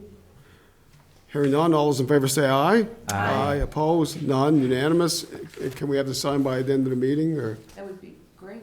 Okay, that'd be okay, and you don't need to write I this. don't want you to leave without signing it. Okay, All right, thanks very much. Yeah. thank you. Okay, continuing on with the agenda, we are under 7 licenses. Review and approve a one-day liquor license to the Adams Theater to sell wine and malt on April 17th, May 2nd, and May 23rd, 2026, at the Adams Theater, located at 27 Park Street, Adams, Mass. Anything, Nick, or just?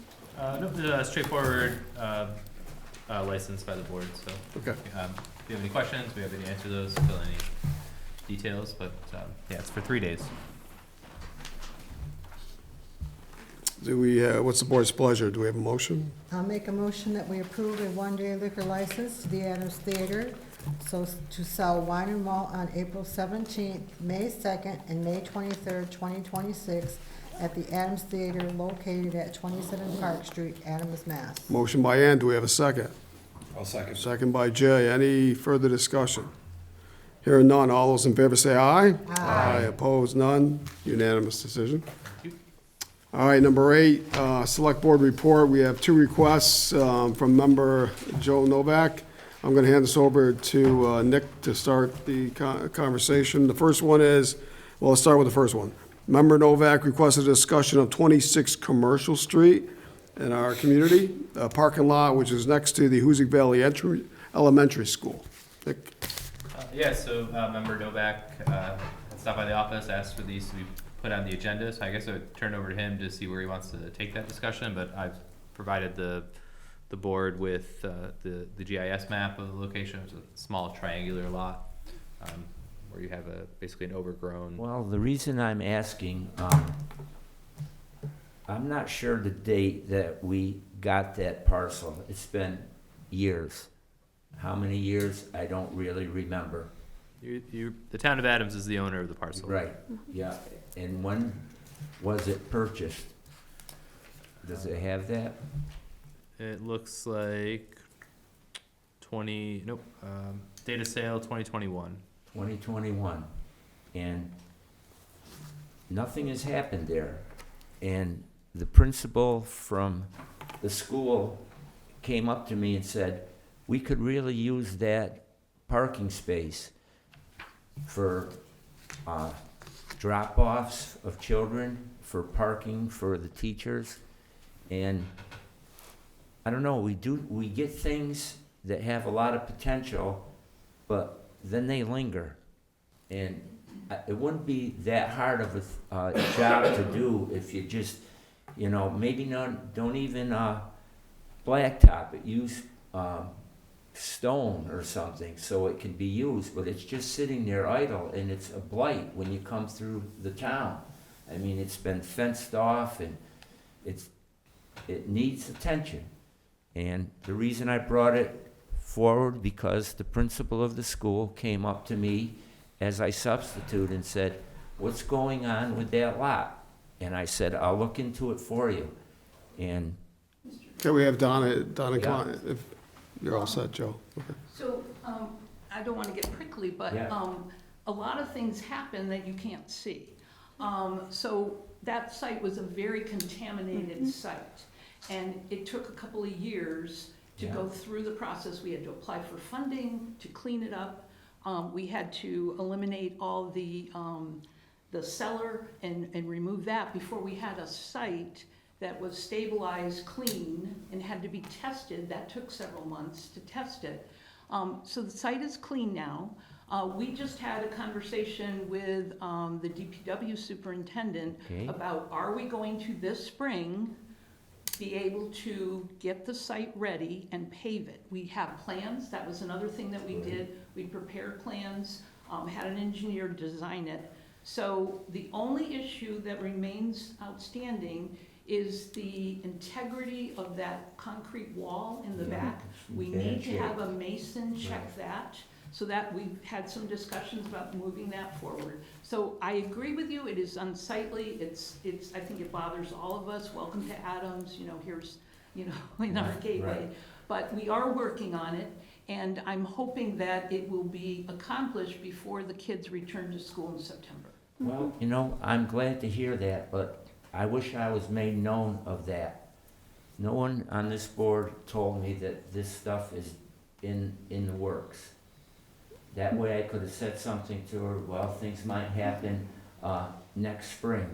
But I wasn't made aware of this. Well, we've just within the past 2 or 3 weeks, we've talked about how we can position ourselves to take, the next steps in terms of actually reconstructing the I site. know for it parking. was brownfield, but as you mentioned, it's been clean for a while, Mhm. right? Right, Okay. well, we took a cost-effective approach. If you recall, our own DPW took a lot of the debris Yeah. and removed it. That took a long time to do because they were doing it in between other responsibilities, so,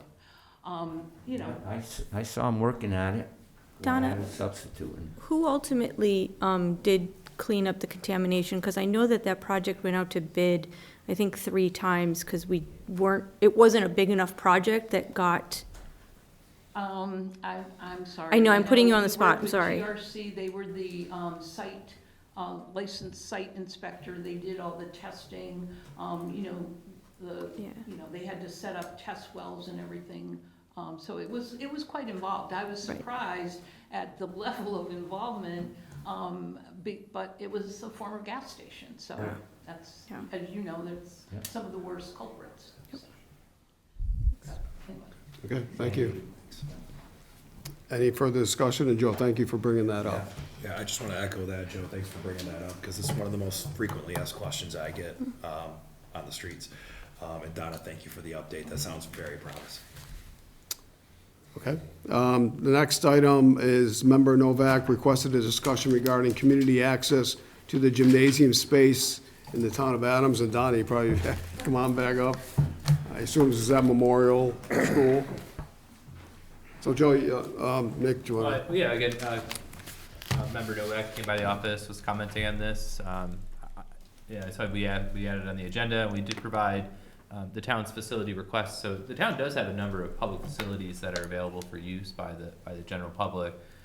Gymnasium space may be indeed one of the non-existent, but so I don't know what his preference or position, Well, interest I was can about- tell you the reason I'm bringing it up. Sure. PAL in a lot of leagues don't have the necessary gymnasium space. And the reason being is that the middle school has, it goes and it breaks up, so you'd have like 2 courts. But 2 of the baskets need to be put back up, and the cost of it to do so with engineering, and this is about $100,000, and that would be in the bellywick of the school committee, because they own the building, but it might also be us because we oversee the school district. And my thing is that we should maintain what we can for the children of this community and make it something that we can be proud of also, because parents are the ones that have been bringing it up, and that's come to my attention numerous times, that there isn't enough gymnasium space in this community. And I know I'm going to hear from Donna that, it's in the works. They're up there, it's got to fix the locker rooms and things, and that was supposed to be the first thing that, I forget the gentleman's name Oh, now. Michael Mackin. Yeah, the Michael owner. Mackin was going to work on. Has he started those? Yes, he has. Okay. Yes. So he is the owner of the building now. Right. The town does not own the Memorial School. Right. He is working on the bathrooms, as I believe the board understands, from a code perspective. We cannot use the gym. Council on Aging cannot move into the building for the community use space, that portion of the building, about 15,000 square feet, that we will lease Yeah. from Mr. Mackin. Well, how come we can use it for voting? He's just being nice about it, Okay? frankly. Yeah, because I've gone up there a few times. I told him I'd go up there and look around when he was doing work, and it doesn't seem like I've been able to catch him up there. Oh, okay, all right. Well, so my understanding is he, basically had completed the demolition. As you know, Yeah. there's asbestos in Yeah. the building. He had to get a specialized contractor to remove it, and that's where it is. I don't think he's completed the asbestos removal, but then once he does that, and it's a clean space, this is a girls' locker Yeah. room, then he can go ahead and construct the new bathrooms. Yep. So we have been, I believe the town administrator's been in conversations to secure space for town voting again. So things are, albeit slow, but they're moving forward. We have had discussions about gearing up ahead of time in recognition that the building eventually will be leasing that space, how we would have, the facility tailored to that use of the space.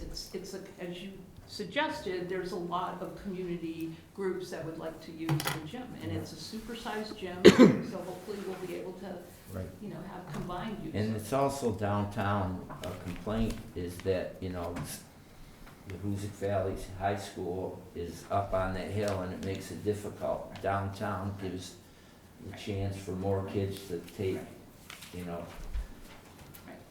It's been, when you think about since 2012, when the school district returned that building to us, it's been a long journey. Yeah.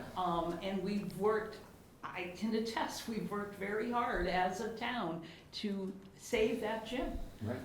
And we still have more work to do. I can't disagree with you on that whatsoever. So, We put a new roof on it. right, we put a new roof on it, we put new HVAC in the community use portion. I think the town administrator, after seeing the gym ceiling, was a little alarmed, so Yeah. that's something that we'll be working on in the future. My early complaint as a selectman is, I'm a person like to see things happen, and everything just takes so long. And I don't know, it still bothers me quite a bit with how long it takes to do things. I agree, but. I know, I understand. That's it, was my, and thanks for putting that on the agenda. And thanks, Donna, for shedding some light on it too. Okay. Good? Yeah, I'm good. Announcements, there's nothing this evening. We do have an executive session. Regards to Mass General Law, Chapter 30A, Section 21, A2, to conduct strategy sessions in preparation for negotiations with non-union personnel, or to conduct collective bargaining sessions or contract negotiations with non-union personnel. Holly Jaco, Library Director, Interim Town Administrator. And we will just go back into public session to adjourn. Yeah, so you take that vote to go into executive session. Okay? All right.